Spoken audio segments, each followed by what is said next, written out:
Oh, it says we're live on YouTube.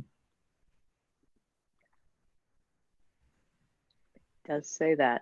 Now we are directing to YouTube. We are live on YouTube. What's the page? It's the Best of Photojournalism.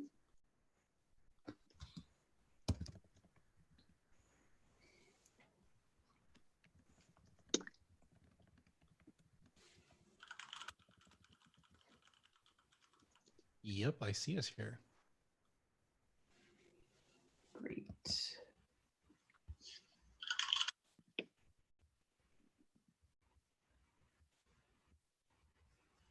I'm gonna post it. I'll post the link everywhere. So Yeah, I'll put it on our Facebook, folks, and we'll just take a few seconds here before we go live.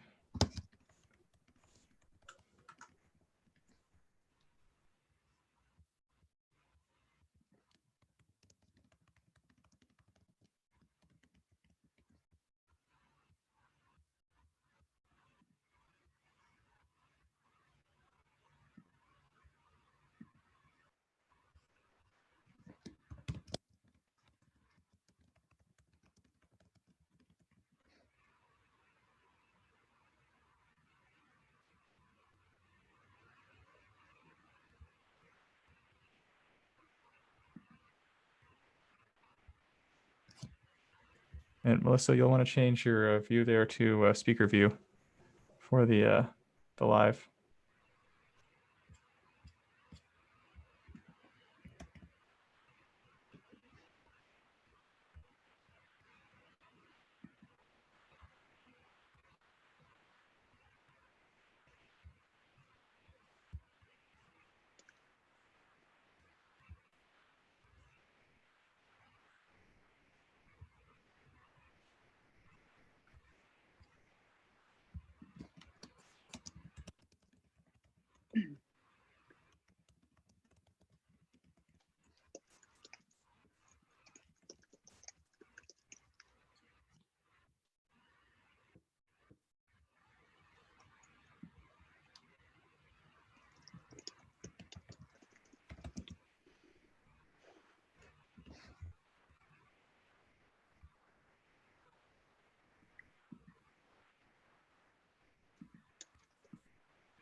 Hi all, thanks for joining us on YouTube. We're having some issues connecting to Facebook Live and are trying to let some people migrate over right now that we're trying to be a part of this conversation.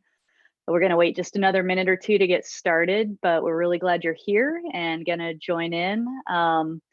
We will be watching social media this evening, so if any questions do arise, please feel free to drop that in and we'll try to see to it that we get to it.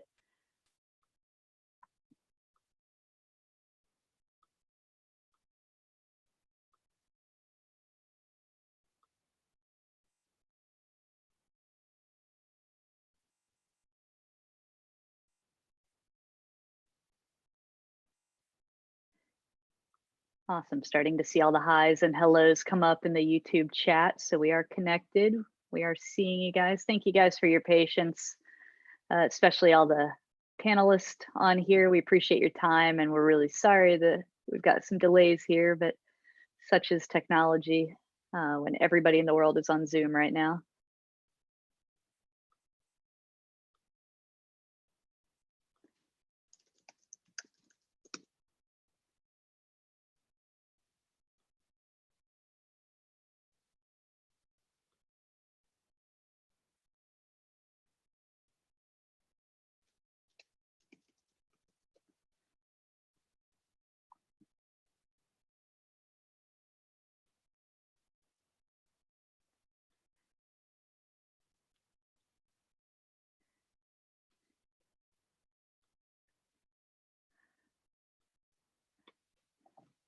All right, I've been given permission to get started. So here we go, guys. The National Press Photographers Association held their coronavirus town hall about 2 weeks ago, talking to staff photojournalists to learn how their lives and their work has changed in the wake of this crisis. And this evening, we're having our second coronavirus town hall to deal specifically with issues affecting independent photojournalists. From canceled jobs and a loss of revenue to working without the safety net of health insurance or paid sick leave, what independent photojournalists are dealing with is a little different, and we're having to navigate this pandemic in new and different ways. There's a comment section on the YouTube site where this is being broadcast. We will be keeping an eye on that, so if any questions arise, please don't hesitate. We'll do our best to get to them. And we've been taking notes on some of the questions that you've already asked on social media or sent to me directly, and we've listened. Tonight, we'll be hearing from a CPA about navigating some of the financial hurdles we're dealing with now, a registered nurse who is also an incredibly talented photographer who will be talking about her experiences on both sides of this pandemic. And we'll be talking to people about the proper usage and storage of your personal protective equipment, discussing some best practices for covering this safely, along with the NPPA's Safety and Security Chair, giving guidance in that realm. We've also got an amazingly talented group of photojournalists and photo editors together to have a conversation about this. And we hope that it's as educational as it is interesting. And I'm sure you'll learn something from it tonight. So let me start by introducing Akili Ramses, the Executive Director of the NPPA, who would like to say a few words. Good evening. Thank you all for joining us. I just want to take a few moments to talk about the Emergency Relief Fund. We have partnered with our sister organization, the National Press Photographers Foundation, and we've established this. We are establishing this fund and accepting donations at this point, and we're waiting to get to a point where we have enough money to be able to provide relief to photographers who are under the most dire financial situations. I'm going to post the link to the donation page, and we will have a larger committee at a later point in time to get together and determine who would qualify and how much money will be dispersing. We've had our first major donor, Sony, has kicked in $5,000, and the University of Georgia has put in $1,000, and we've been getting steady donations from our soft launch for the past couple of days. So we'll be making a greater a pitch for it, and from other sponsors and donors along the way. But we're just trying to find, in our small way, to helping distressed photographers who've had this sudden loss of income due to this pandemic. So if you're still unable to contribute yourselves, or you know someone who really needs our help, bring this to their attention. This is the link, and we'll have, right now this is kind of buried on the NPPF page, but we'll have a donation link directly linked on our homepage starting tomorrow. But to get to it, this is the link that I've posted in the chat that you should be able to reach it. So thank you.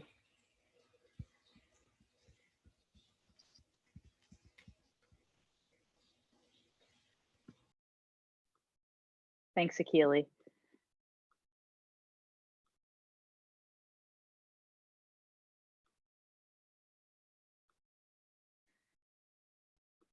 So thank you for tuning in.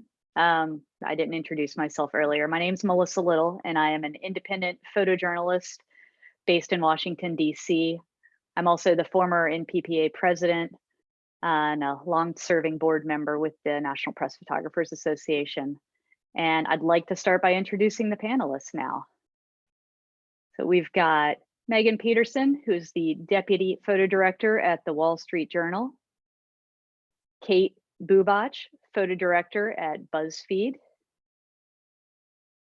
Corinne Perkins, the North America Editor for Reuters Pictures, based in New York. Nicole Fruget, Director of Photography at the San Francisco Chronicle. Bernadette Toison, who's the DOP of CNN Digital, based in Atlanta. Got Rosem Morton. Rosem is an independent photographer and registered nurse in Baltimore. Maddie McGarvey, joining us from Ohio, where she's an independent photographer and has been covering COVID-19 in the Midwest. Chris Post is a Philadelphia-based TV news visual journalist, and he's a HEFAT and safety trainer, as well as a former EMT. Laura Saunders on tonight. She's an independent photographer, soon to be making that move from DC to Arizona, where she'll be based. She's also a member of Juntos Photo Collective, who you'll be hearing a little bit more about later this evening. Got Eve Edelheit, independent photographer based in St. Petersburg, Florida, and NPPA board member. Ryan Christopher Jones, New York City based independent photographer. Kathleen Flynn, New Orleans based independent photographer. Joe Mahoney, who's a Colorado based independent videographer. Allison Zuka, Los Angeles based independent photographer. Grant Hensley, a Seattle based independent photographer. Demetrius Freeman, New York City based independent photographer. Lisa Berglund is a Seattle based freelance videographer. And Jackie Folk, a certified public accountant based in Los Angeles.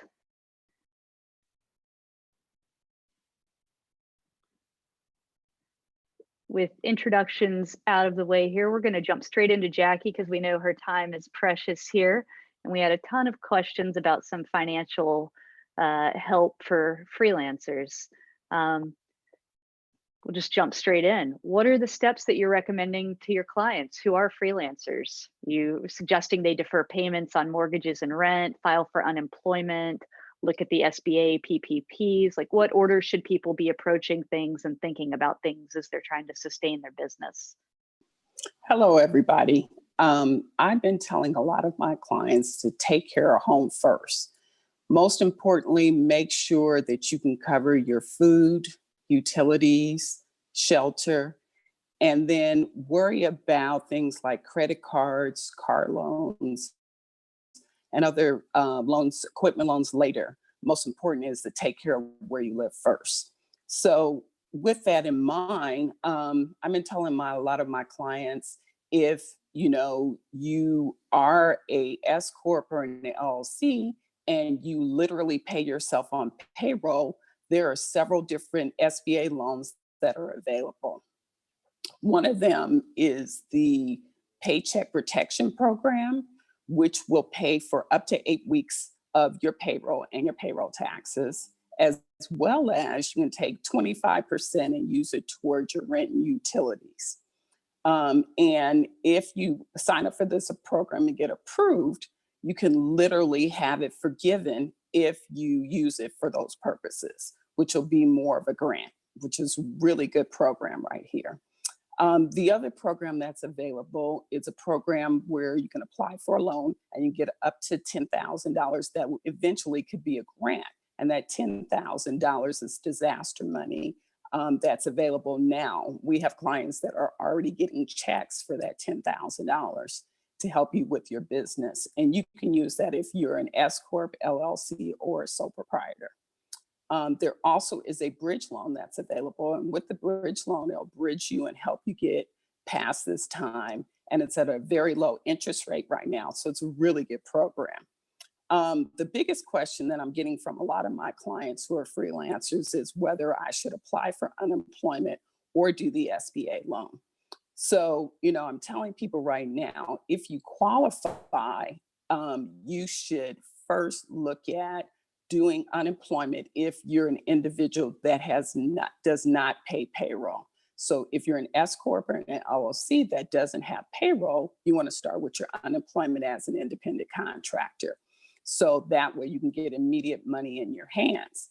But if you have the ability, if you're an S Corp or an LLC, you can actually apply for the payroll protection program. The problem is slow to roll out right now. They're having a lot of difficulties with rolling out those funds. So we want to make sure we can get money in your hands quick, fast, and in a hurry, because a lot of people really need to be able to focus on taking care of home. So the problem that we're having with a lot of our clients is they're like, can I get unemployment and the SBA PPP program? And we're telling people, if you literally need the funds right now, do the unemployment first. Make sure that you're on that. And when the payroll protection loan comes through, you can switch off of unemployment and go through that program. We don't want you guys doing both of them because we think it's going to be a problem later on, but you can consult your accountant or your financial person to help you with it. So those are two biggies. We want to make sure you can sustain your business and your home, most importantly right now, for your protection. So those are the biggest questions that we're going through right now. I've also talked to a couple of clients and they have a lot of equipment loans. So I'm telling them, if you have equipment loans, as well as you have a mortgage or rent, call up your mortgage lender and talk to them ahead of time. There are a lot of banks right now that have the option to put your mortgage payment on the back of your loan. And so big banks out there are already reaching out to their clients, and you can get up to 6 months that's deferred and it'll be put on the back of your loan. For your rent, call your landlord. Tell them right now you're not able to pay your rent and you want to see if you can put it on the back end as well. Here in Los Angeles, they have set it up where you can literally pay it for up to a year and literally not have to worry about your rent for 3 months right now and put it on the back and pay it within a year. So those options are available. And then for things like car loans and equipment loans, call the lender. Tell them that you're having a hard time right now. Be proactive. Reach out to them first before things go further on, because people right now realize a lot of people aren't working and they want to make sure that they can continue to have you as a client. So that's the most important thing, is taking care of your home. The other thing that I've been telling a lot of my clients is hold on to your cash. I have a lot of clients that would normally be making contributions to their SEPs and to their IRAs. The good thing is they have delayed the taxes filing for individual returns till July 15th. So normally the money that you would put into your SEP or your IRA, you have the ability to wait, make that contribution in July 15th. But the great news is, if you have a SEP or an IRA 401k, you can pull out up to $100,000 right now, and there's no penalty on the federal and the state, which is normally 10% for the federal, and the states all vary. But you could pull out that money up to $100,000 to be able to cover the needs that you have to take care of your home. So it's really important that you take advantage of that right now. The other big thing that's happening is the stimulus checks are going out. So if you have a direct deposit for your refund check for 2018 or 2019, and you make between less than 75,000 single or up to 98,000 single, you can get a check for $1,200. After you get past 75,000, it reduces down, and once you get to 98,000, you get nothing. But for married couples, you can have up to 150,000 if that's your AGI on your tax return. You can get $1,200 each, as well as children who are 16 and under, you'll get a check for $500 for each of your children. And for married couples, the 150 is all the way, you can get a check through 198,000. So some of my clients are calling right now and they're saying, should I file my 19 return now or should I wait and file it later since we have the extension up to July 15th? And if you think you've made too much money in 2019 and you're not going to qualify for the stimulus, some people are delaying filing their 2019 return and just letting the 2018 return qualify to be able to get the stimulus check.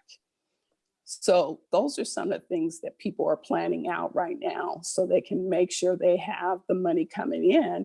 And we also feel like there'll be more than one stimulus check. So hopefully with Congress, they'll be sending more than one check, not just the check in April, but maybe a check in May or maybe June, depending on how long this goes out. Jackie, do you have any tips for what to do when the banks won't take applications now? Is it just a matter of keeping on them and keep trying, or switching banks? Like, what are your thoughts on how to get through to them when they're making it really difficult? Yeah, I've been telling clients to switch banks because right now I know some of the smaller banks have already said they're at their capacity, while larger banks are still accepting applications. So I would definitely switch banks right now. And do you have any advice on the PPP loans for the sole proprietors on how to have that loan forgiven? Yes. So what you want to do is you want to go ahead and fill out the application as a sole proprietor, and you want to go ahead and list all of the information as far as how much you're paying yourself for what we would consider a salary, which may not be payroll, but it's actually your net profit from your sole proprietor business, as well as your rent and utilities, and apply for that. And people are getting approved through that program as long as you're showing that the money went to what we would consider a profit from your sole proprietor business. And you can get your actual amount of that loan forgiven. Awesome. Are there any rules or provisions in the CARES Act about not getting dinged for doing things like deferring mortgage payments or postponing your rent? Like, will that hit your credit score, and will that affect the loans that you can take out, or the interest that you'll be paying on it eventually? Yeah, they are going to hit your credit score for your mortgage payments. Unfortunately, right now, there aren't any provisions to stop that from hitting your credit score for your mortgage payment. For the rent, because it is a federal disaster, and they have in certain cities and states that they cannot evict you, they won't do an eviction order against you. So they have right now, I know in the state of California and Los Angeles, where I am, you literally have 3 months where they cannot file an eviction order against you.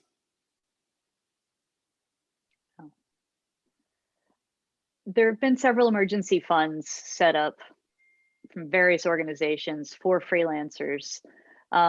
What is it that we need to be aware of for these, like taxes in the future, unless they come in as gifts, or, like, what is it we need to be thinking about if we're taking money from people right now and sort of negotiating or negating unemployment in the future? Like, if I go ahead and apply for unemployment right now, and then I get a $2,000 grant in from an emergency fund, will that negate my unemployment? So currently right now, the way it's being set up is if you receive unemployment is taxable to the federal government. It's not taxable to the state. So you will pay taxes on your unemployment money. Now, if you receive a loan, loans are not taxable. Grants, we are being told right now, will not be taxable. We haven't got further information on that, but we are being told that it's not taxable. Is there any documentation that we should be keeping to show that we're using the fund for salaries or rents? And does rent only include for the business at this point, if you're working out of your home, if you are an independent photographer? So rent would be actual rental location or office in the home rent. So you would need to be able to do that. I'm telling people keep as much records as possible, a copy of your lease for your actual office or at least for your home if we're doing an office in the home expense. I would also tell people to keep track of what your utilities are and then how much you're paying yourself as well. So we can back up the information because we're going to have to prove this information. And then I want to back up. You were talking about if people got gifts compared to literally getting other income. So if you're getting a gift, gifts are non-taxable as long as the person giving it to you is less than $15,000. The giver would pay a tax. If you're receiving money and it's a fund, you'll need to check with the organization and see if they're going to give you a 1099 for those funds that they're giving you. So you would need to verify with them how they're distributing those funds. I had a client that literally received them funds from an organization and they requested a W-9 and they told them that they will give them a 1099 for the funds that they're giving as part of this virus. Will those funds negate any sort of unemployment check in the future though? So the way it works, you have to tell them how much money you receive while you're collecting unemployment. So you will have to give that information to unemployment and it may lower down your payment for your next unemployment check. Awesome. And the last question that I have for you is that people are hearing things about the need to be careful right now for the combinations of support they're applying for that could jeopardize each other. And they're worrying about that. Could you just kind of talk us through that real quick and kind of what you're hearing on a CPA end? Well, we're hearing literally that it may be a conflict of interest. We haven't gotten complete clarity on it. So we're waiting for information back because I have some people that are like, can I get unemployment and take out the payroll protection loans? So we don't have clarification right now. So it may be a sticky issue. I would say contact your accountant and talk to them about it. Okay, awesome. Well, thank you, Jackie. Is there anything else that you'd like us to know that I haven't asked yet? I've been telling everybody, take care of your home. That's number one. Number two, hold on to your cash. You know, I know a lot of people right now start making contributions into their retirements during this time, but if you got cash, cash is key right now. So hold on to your cash as much as possible. We don't know how long we're going to be in this position. Awesome. Jackie, thank you very much. I really do appreciate your time this evening. If you guys didn't catch it on the front end, this is Jackie Folk. She's a certified public accountant who runs an amazing family-run business that's been in the Los Angeles area for a long time. And yeah, I really do appreciate your time and your knowledge, Jackie. Okay, bye-bye. Thank you so much.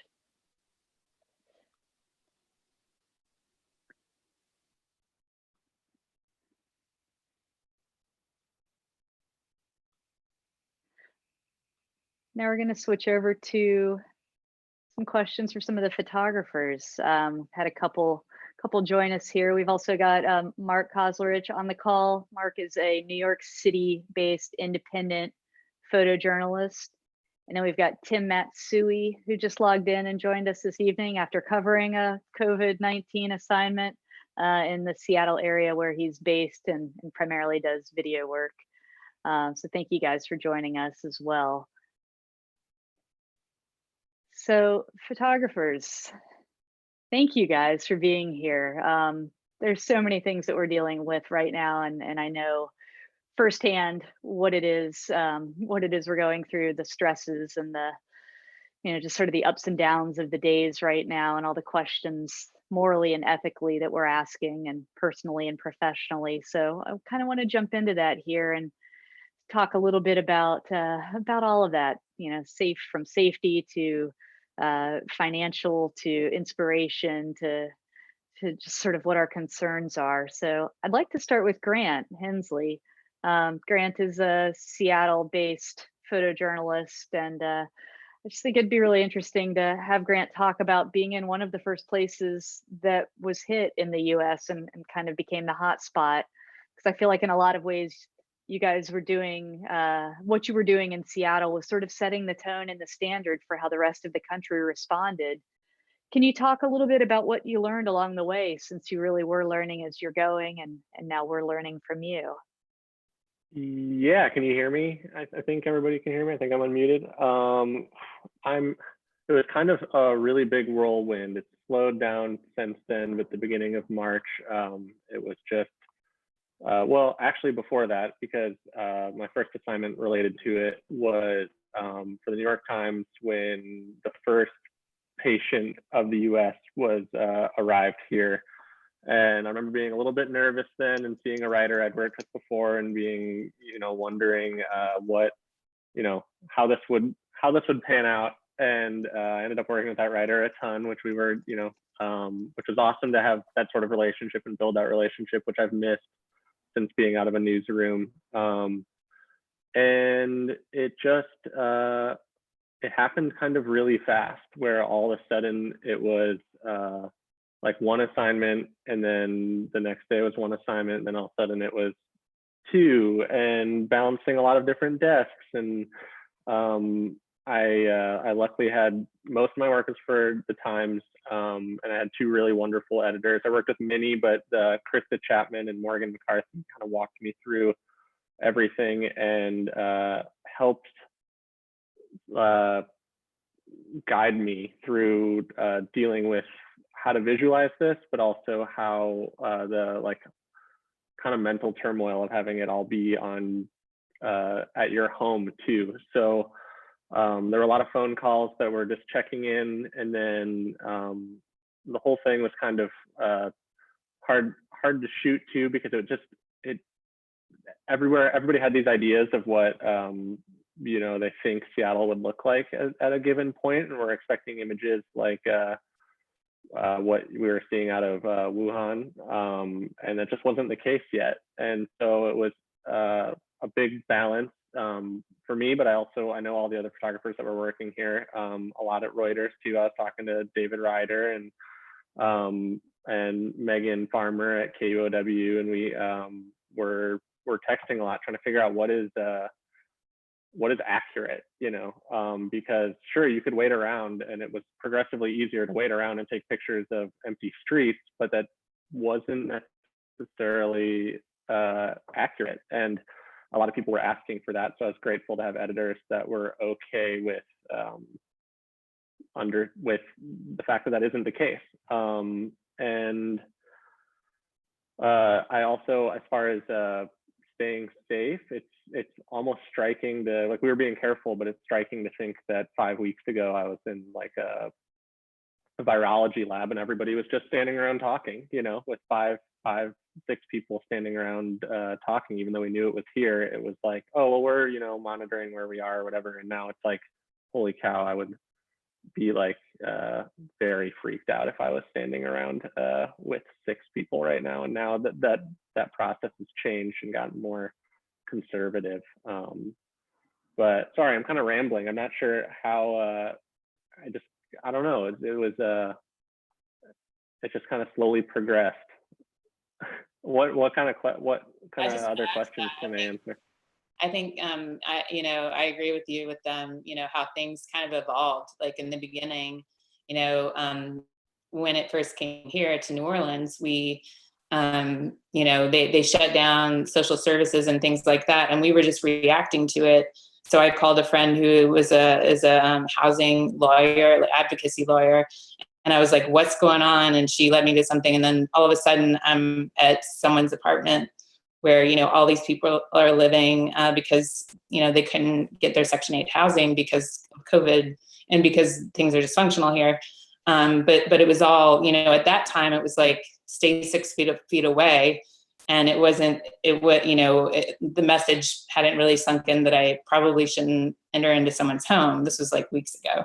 And then like a week later, there's no way I would go into someone's home, a week from there. But I think like, what Grant was saying is that it's like this thing that kind of evolved in the beginning, I think it's still evolving. And I think that we're still kind of like figuring out how to work with this. But, anyway, I just wanted to add. Yeah, it's also, I noticed as measures progressed, how weird it is to negate or to not be close to people, especially when you're working with them, or to wear a mask. Like it took me so long to feel really comfortable, even far away. And I still felt like I needed to tell people even before I got there that I'd just show up with a mask on, because I hate the idea of being somebody that's I already feel bad sometimes coming in to take pictures of people that might not want their picture taken, right? And being like a person behind a mask with a camera, it just seems so like intimidating, and it's like not the vibe that I ever want to put out. And it was really hard to be steadfast with that. And now it's easier, right? But at the beginning, it was really hard. I didn't know how to do it. But I don't know. It just kept progressing. I was a lot of building mugs and stuff too. So it was a lot of very not visual stuff at first, and very like alluding to something that wasn't, it's not like what we're seeing out of New York here. It was very much here, but it was, unless you were from here, it was really hard to see. So having some institutional knowledge went a long way. As far as neighborhoods and what's changed, I, noticed that a lot of the coverage here has been from north of Seattle, which is a largely white neighborhood or area, and nobody's nationally focused on south of Seattle and what that looks like. But I for one of my assignments, I've tried to figure out ways with some of these assignments to apply to South Seattle, but I don't have as much institutional knowledge as somebody who lives and works down there. And so it's really hard. It's really hard to know for sure how things look different unless you see them every day. And so I feel like out of any major, I don't want to say disaster, but big story like this, it really takes some prior knowledge, and you have to be very careful with making sure what you're portraying is accurate, because we all have an idea of what of masks or emptiness or whatever, but it's not necessarily how it looks everywhere. Well, Grant, something that you said touched off some of the assignment work that Eve did early on, which was shooting spring break in Florida, which is just an absolutely nutty scene to think about. I would never do that now. I'd like to go to Eve and kind of talk to her real quick about that, because I remember seeing the picture that her husband posted on Instagram, and she had a bottle of hand sanitizer in one of her lens pouches on her think tank belt there, but no mask, no gloves, because we weren't doing that then. This was a month ago, and nobody was calling on masks to be worn at that point. So Eve, I'd love to hear from you, and just kind of talk us through that assignment and your approach to it, and maybe speak to what you do differently if that assignment came up today. Yeah, well, it's great because my editor is actually on this call. So Megan was my editor on that assignment, and it was so great because we were talking daily and just talking through as the situation was changing and how safety was the biggest priority. And so, even from the get-go, it was 6 feet away. But I think what I've learned over the past month is everything is constantly changing, and you have to be adapting every day with how you're covering things. So when I was at spring break and I was on the University of Florida campus that week, and I went on an airboat ride that week to show people crammed into a tight space, touching each other. I would not do any of that stuff now. And it's just amazing, kind of as Grant and Kathleen touched on, how much has changed in the past month. I was constantly sanitizing, not just my hands, but every time someone bumped into me, I was sanitizing my arm. But covering spring break was a surreal experience because I was coming from talking to people who were really concerned and coming from a journalism background, and then going to these spaces where people were just living their day-to-day lives and felt they were kind of in a bubble. And so like I said, I would definitely not do that assignment now. Megan and I were joking about how much has changed, and I wouldn't want to go to spring break now. And I was actually on that same beach for another client earlier or last week, and it was completely empty. And I just couldn't help but reflect on how much has changed. So now when I go out, I'm constantly wearing an N95 mask that I was very lucky to be sent by a client, and wearing gloves and staying away from people. I don't bring my 35 lens with me anymore on assignment because I find that you put on a lens and you kind of go into a different behavior. And so I don't want to just find myself getting closer to people. And I actually rented a 100 to 400 for the next month, just so I'd be ready to go. And yeah, just taking each assignment as they come and weighing the pros and cons about how to be the most safe now, and working with each editor. But spring break, going back to spring break, was a total surreal experience. And I don't need to do that anytime soon again.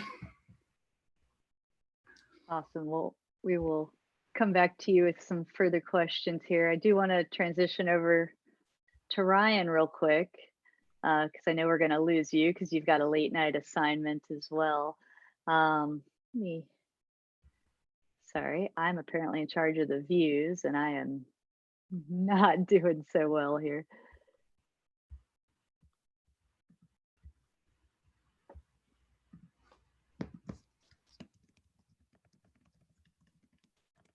Sorry, guys, bear with me. It's my first time moderating one of these, and I'm figuring things out as we go.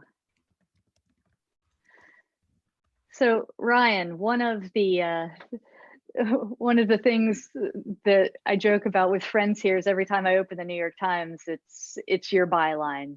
You're everywhere right now and completely, ubiquitous in this coverage, and I applaud you for that.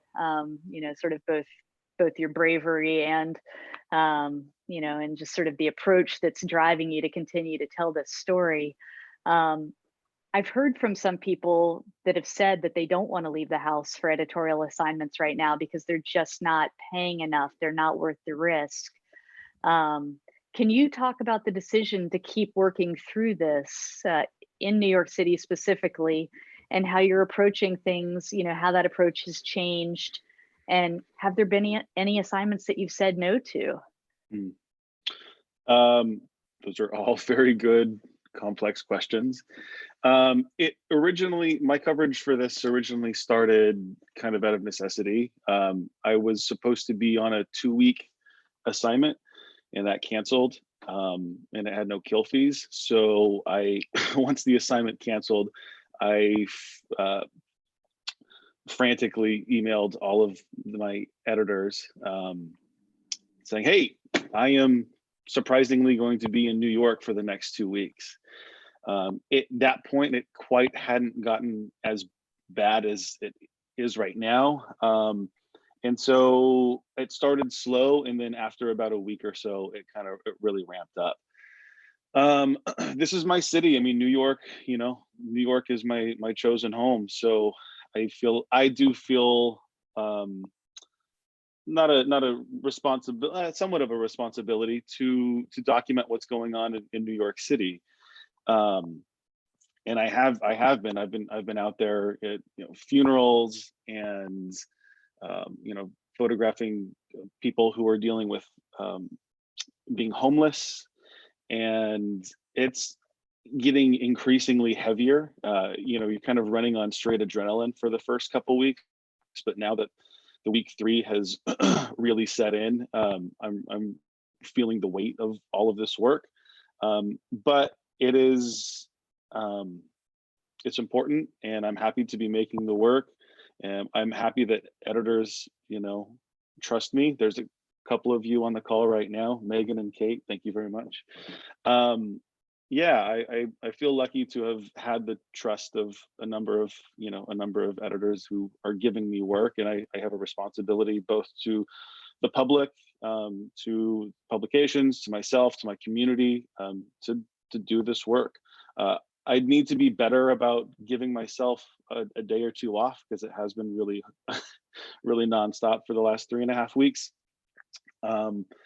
I did say no to a foreign assignment because they wanted me to go into a hotel, my brain. They wanted me to go into a hospital. And at the time they weren't offering any PPE or any training or anything. So I was like, if that's a deal breaker, then I'm out. And so it shifted a little bit. And so I kind of put my foot down, saying, I'm not going to go into a hospital without the proper precautions. And I also had to go into someone's home to photograph barbers who are still doing house calls at home. And I told my editor that I was only going to be in there for 5 minutes. I needed to limit exposure as much as possible. So I was willing to do the assignment wearing full PPE, but I gave myself quite literally 5 minutes to do it. And I walked out of there in 7 minutes, which I was proud of. So yeah, that's that. I do feel that, journalists are the recorders of history. And I think that I'm grateful, and I'm lucky, and I'm proud to be a part of this documentation. Yeah, I think it's a really important point to make, that just because you're freelance and you're an independent photographer, it doesn't mean you don't cover your community with all your heart like staff photographers do. I mean, you feel a certain kinship and a certain tie to that place, just like everyone else. So absolutely.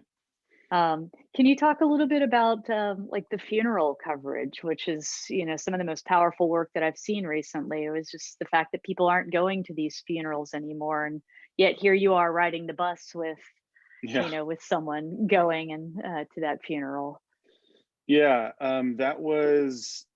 I almost said no to that one because it had a prior conflict with another assignment, but I didn't want that to be as much about death as much as it was about space and mourning. And Jodie Cantor, the reporter who was writing that piece, that's what her angle was going to be. But I didn't want it to be a bunch of gratuitous photos of this deceased man in a casket.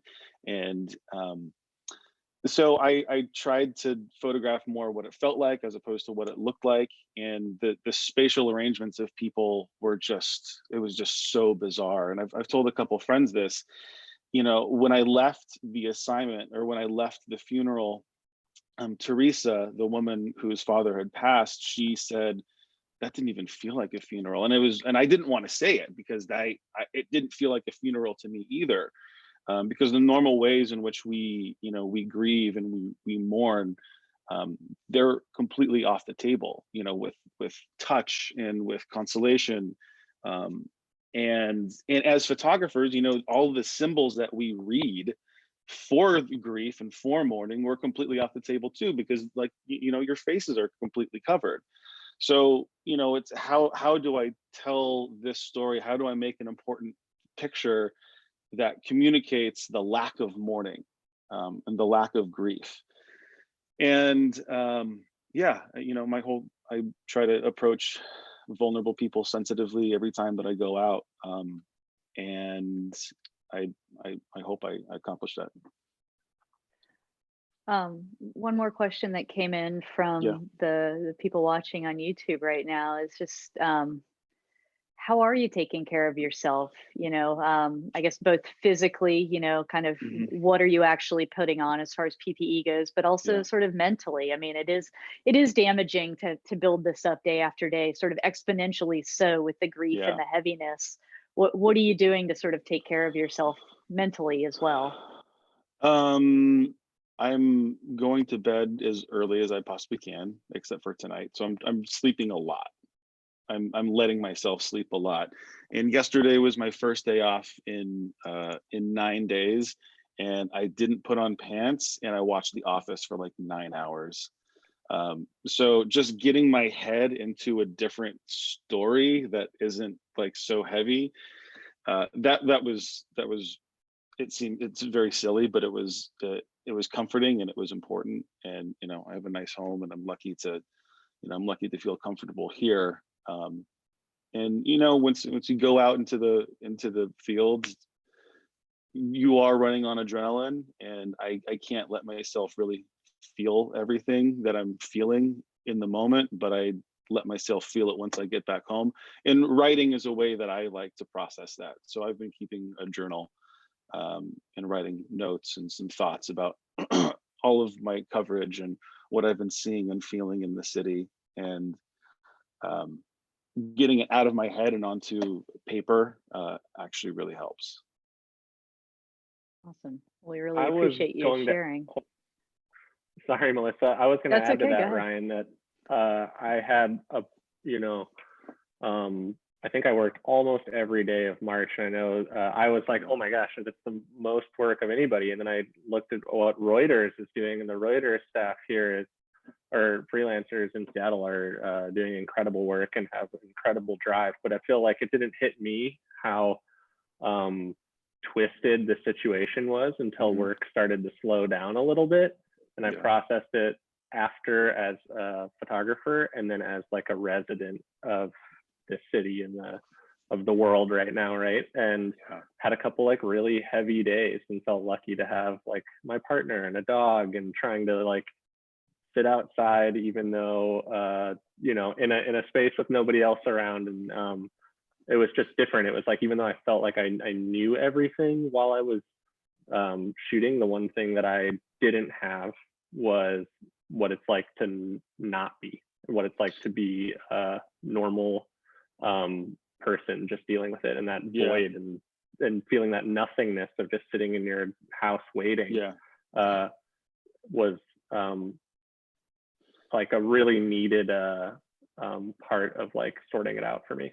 Yeah, I think that we'd like to tell ourselves that we need to be the strongest people that we can, in order to do this work, and we do, but like we also need to feel the heaviness of it as well. And I think that's part of making sure that we are understanding our own mental health in this, is like letting that heaviness actually sink in, as opposed to just pushing it and pushing it and pushing it away, which I know a lot of us have a tendency to do.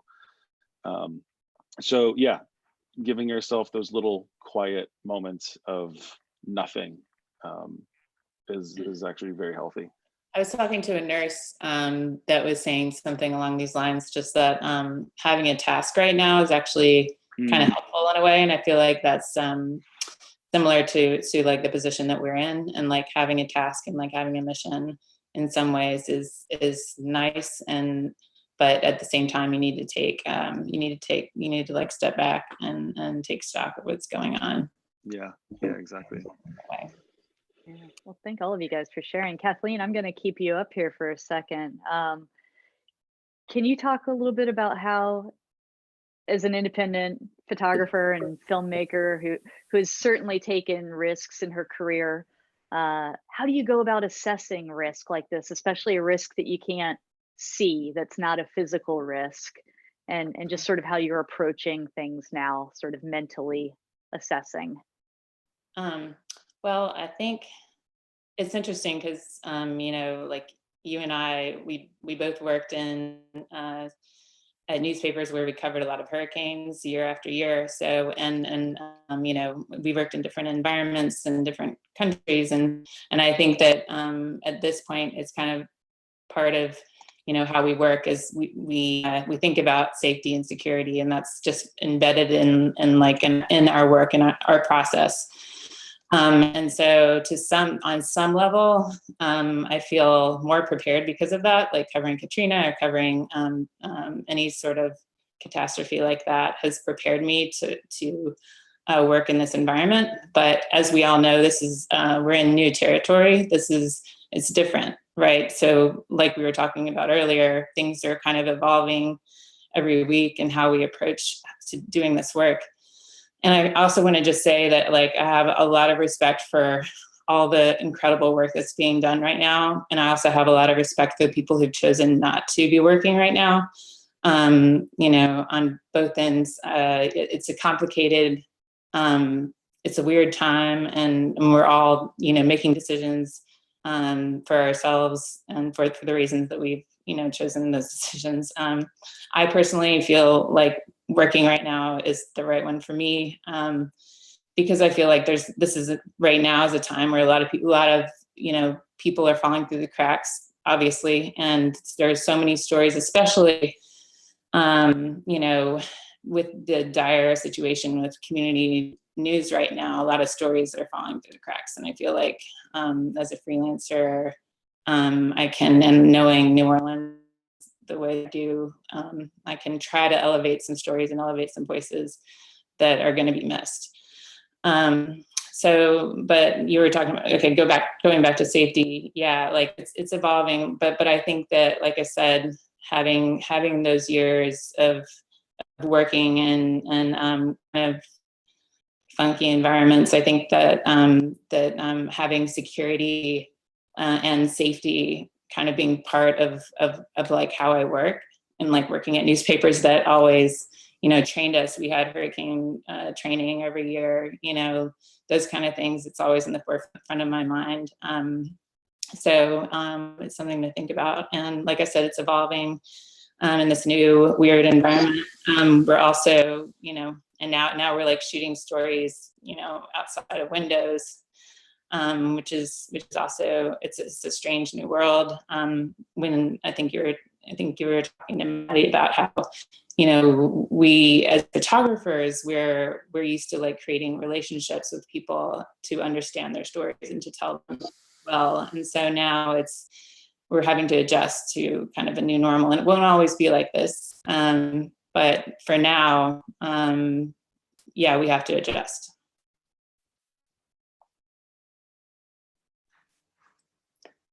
I'm sorry, did I? No, that was an awesome answer. Thank you so much.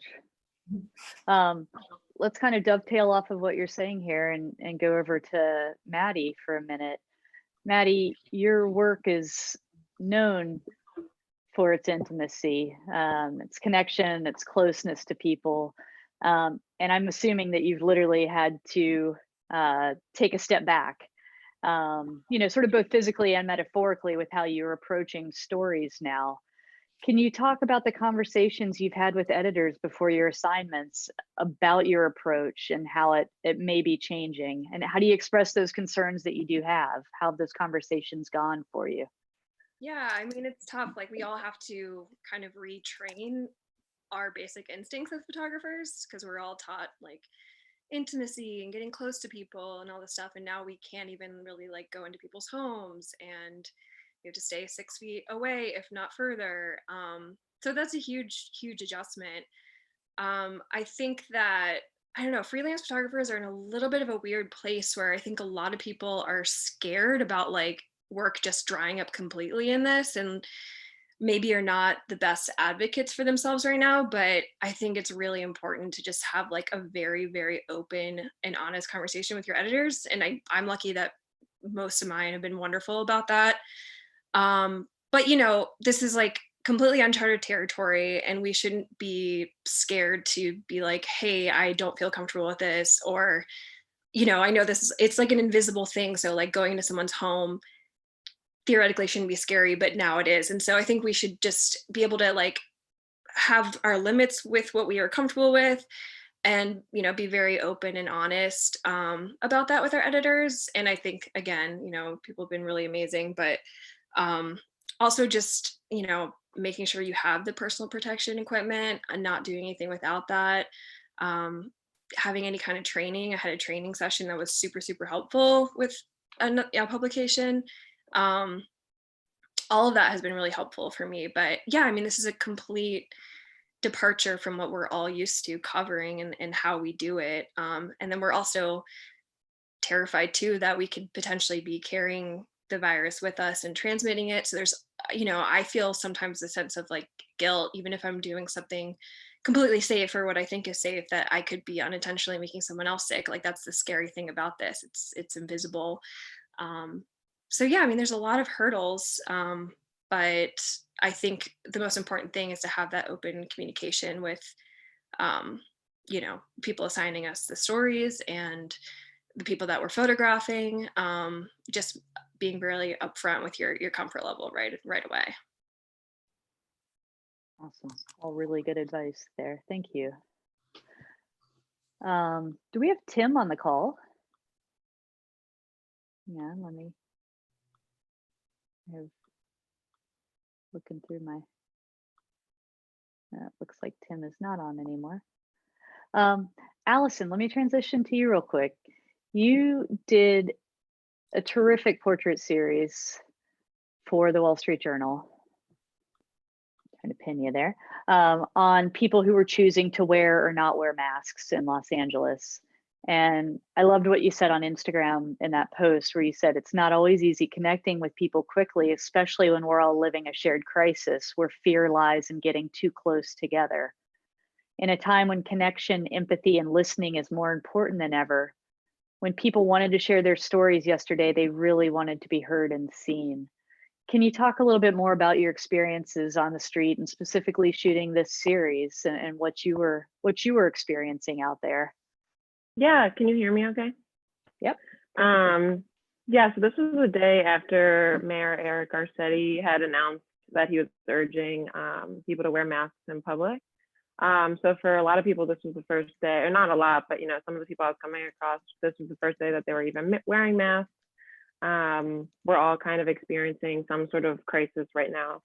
And so I was just kind of trying to approach it sensitively, like any other sensitive portrait. It kind of reminded me of covering just like any other crisis, the fire coverage during fire season, trying to just meet people where they were at.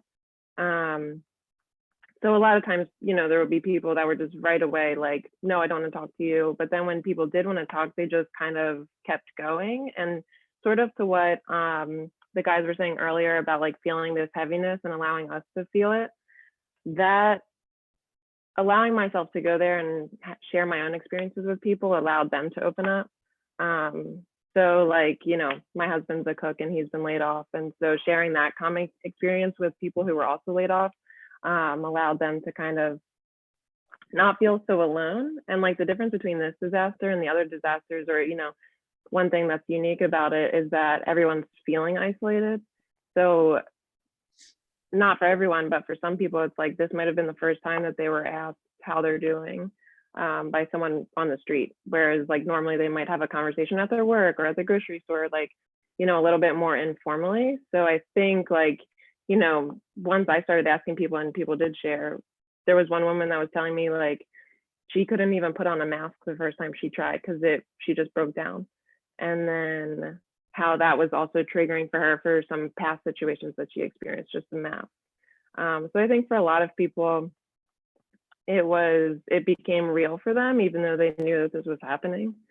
And then other people began telling me about their wives and their children. And so that was it was a good way to connect, even though for some people it was hard in the beginning to just kind of open up. And I couldn't even like smile, at first to people and just be like, I'm here to listen, I'm here to see you. So I think once we got through the physical barrier of the mask and kind of this fear and isolation that we've been just in, people were really kind of, I think, grateful to like have a voice. And I remember I was filing in this one parking lot, and this one woman who shared a lot with me, she came like knocking on my window and was like, do you need more information? Can I give you my contact, my email? And she was just like, it was really nice. Normally people aren't chasing me to like give me their email. So yeah, there was a lot of just good conversation and connection happening if people wanted to share. Have you been met with any resistance? Like, we've certainly been hearing some things online from some photographers who, people have turned hostile on. They don't want to be photographed right now. And we do get that as photographers from time to time. I know it's extra sensitive being out there right now. Have you had any of those experiences? Yeah, I mean, it hasn't been necessarily hostile. It's just been sort of like a hard no. And so I'm just like, have a great day, stay safe. And I think at least the one experience that I had that I thought was just like kind of funny. They were like surprised that I was like, no worries at all. Like, be okay. So for me, I haven't had any hostile situations or anything, just a no. And I totally understand. I mean, it's hard.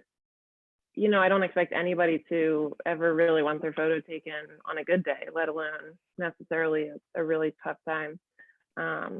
So yeah. Awesome. And also I'm approaching people very, very sensitively. I'm not like I'm not charging up to them.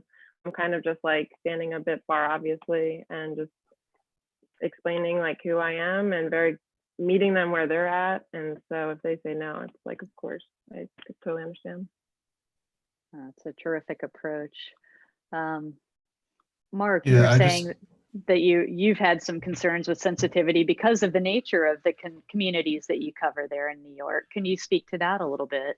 Yeah, so I mean, I have an unusual situation in that I hadn't been able to work for 3 weeks because I was presumed positive for COVID, which was, difficult on a lot of levels, but I don't need to go into that right now. But one of the difficulties was that, like, right when I started getting sick, I had been working really hard to foster some of the access in the Orthodox communities in New York, which there are a number of different Orthodox communities who have reacted, Orthodox Jewish communities who have reacted different ways, Hasidic specifically.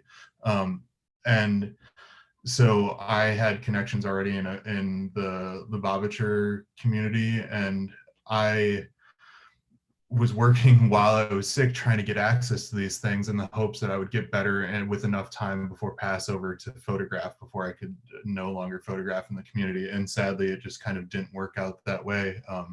The timing was too short, but either way, I still was invited to photograph the last Chabad Lubavitcher wedding for the next 2 months, which was on Sunday. And it was so last minute and it was so random. I didn't even get a hold of any clients. So sorry to my editors who are on the call right now that I didn't get a hold of you. It worked out in a way because I was sort of put in a tough spot that I've never really had to navigate before, which was that I thought I was going to be photographing the public part of their celebration, which was driving around in a Rolls Royce that had been rented so that people could see the married couple and celebrate with them without being able to be physically close to them. So they were going to be driving the mitzvah tanks around with the music so people could dance on their stoops. And when I got there, apparently they changed plans and we're doing some private portions of the ceremony in the back of a house, outside in the open air, but in still a somewhat tight space. And the person who was affording me this access basically said, look, you can photograph this if you don't post it on social media. And I was in a tough spot and I'm not super sure about how I handle it, but my thought process was, I've been in situations where I photographed people doing potentially illegal things before for personal projects, and you have to sort of balance your sensitivity to not wanting to get people in trouble, as well, and as being able to have the photos and being able to sort of make the argument after to use the photos if you have them. And so I just, I said, okay, I'll photograph, and if I think that there's something that's important enough to publish, which I had no outlet to publish it through anyway, I said, we can have that discussion after if that's okay. But I understood, going back to the understanding the sensitivity, like the main portion of this is I understood that these varieties of Hasidic communities in New York have handled this outbreak differently. And a lot of the bad, so I wasn't out in the field, sorry. I wasn't out in the field working. I was sitting at home crowdsourcing through Twitter and stuff like that, just trying to, find some way to be productive while I was at home, especially when I had recovered enough that my breathing wasn't terrible. When my breathing was bad, I wasn't doing much of anything. But anyway, so I was working at home, and but when I finally got, CDC cleared, I waited an extra week before I went out into the field to make these photos. And I had to balance the sensitivity towards the fact that some communities have, managed the risks and the social distancing and made specific changes to their behavior better than others, and that the people that I was spending time with were worried about being used as a vehicle to show how bad the Hasidic communities were. And it's just something that you have to manage. You understand that like any bad behavior right now is going to be used as an example, and whether or not that's right or wrong, I think is a discussion to have, but I didn't want to, I think people are extra vulnerable right now, and I think that's something to consider. I'm not saying that people that are putting people at risk deserve extra empathy or anything like that, but I have to understand that you have to understand that people right now are in super vulnerable positions, and then the fact that we're taking photos that can be used in any sorts of contexts, I think is kind of scary for a lot of those people. So it's no wonder that there are a lot of people that are like very aggressive when you even take a photo of somebody with a mask. People will be upset that you're taking their photo because they just don't know how it's going to be used. Yeah, absolutely. And for those who don't know that are tuning in and watching this live, can you share a little bit about your own experience? Because you're incredibly honest and open on Facebook about it, and just kind of what you've been going through. Yeah, so I'll say one more time because I think this is super important. And for the people that are watching, no, I did not go out and work. Once I had symptoms, I isolated. I actually isolated and was lucky enough to not be called for assignments for a little while. So I didn't really have to broach the conversation or the discussion with editors because I felt a lot of worry and shame about the concerns. And first of all, like it wasn't very clear at first whether or not I actually had COVID. It took some time before the most severe of my symptoms came, and at one point I was considering going to a hospital because my breathing had deteriorated so rapidly, which is scary. You're at home alone. I don't really know my roommates that well. They're pretty new, and so you're home alone, you're trying to talk to your family who is half a country away.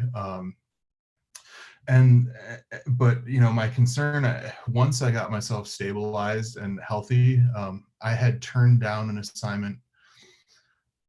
My breathing deteriorated on a Monday, and I had turned down an assignment on a Tuesday, and I just said I wasn't available because I wasn't sure what I should say to an editor.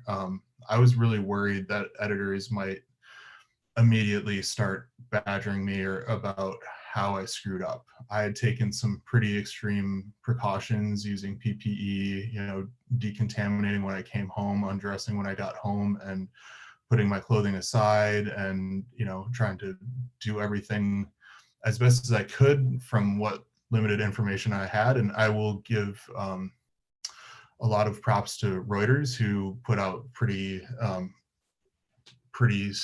strict and stringent guidelines of how you should be taking care of yourself in the field and so on and so forth. But I was still worried, how somebody would perceive the fact that I got sick. Then the next day I got another call from the same editor, or a text, and I finally called them back because my breathing was good enough that I could talk on the phone. And I said, look, I don't want to be hiding this anymore. I want you to know that I've had three different doctors tell me that I'm presumed positive for COVID. I can't get tested. I'm going to be home for a while. And that's when I texted another editor who I had talked to let them know, because I didn't want them, I knew that they would be supportive. And then finally I just decided, look, I'm going to post something on Facebook, because I knew that there were other photographers that hadn't said it, but probably did have COVID and maybe were going through the same concerns. And I wasn't trying to make it about me, but what I did want to say is, like, it's okay to say that you got this. It's really hard to avoid. Photographers that I worked with in the field in the weeks leading up to this, to my getting sick, we all basically said we presumed that we would get it. we were all taking precautions, but at that point, you know, it was such a big unknown and there was so much changing. So I spoke up, and honestly, like, I had the two editors that I texted right away were offering to drive to my place and drop off groceries or pick up, you know, over the counter medicine if I needed it. I had so many people reach out, and I had a friend in Texas, without texting me, sent me some money so I could order takeout because I couldn't go out, which was just, you know, it made me very emotional, and it made me really appreciate the support of the community in that way. I think that's the other thing that when I followed up and finally said, look, I'm healthy now, and I can go back out in the world, what I encourage people to do is to manage their energy in a way that allowed them to continue to support other people who will get sick in the future, whether it's their colleagues or friends or family members. You know, manage your energy so that you can be useful to other people. Try to not burn out, but also know that this is really a time in our lives where we have to be the best people we can be, not only to each other, but to ourselves. And it's really, really important. So yeah, to everybody that's out there that did reach out, I really appreciated it. It was hard because some of the response from some people in particular did focus more on the, like, you know, what did you do wrong? And I have no interest in trying to parse, you know, what assignment I got it on. I don't care about, you know, who liability. I'm not going to go after anybody. You know, things happen. It was disappointing that there was a little bit of focus on that from certain people, but I also understand that we have to try to ask ourselves those questions right now so that I can, if I had some grand insight, I could give it to everybody else. But sadly, I don't have that grand insight.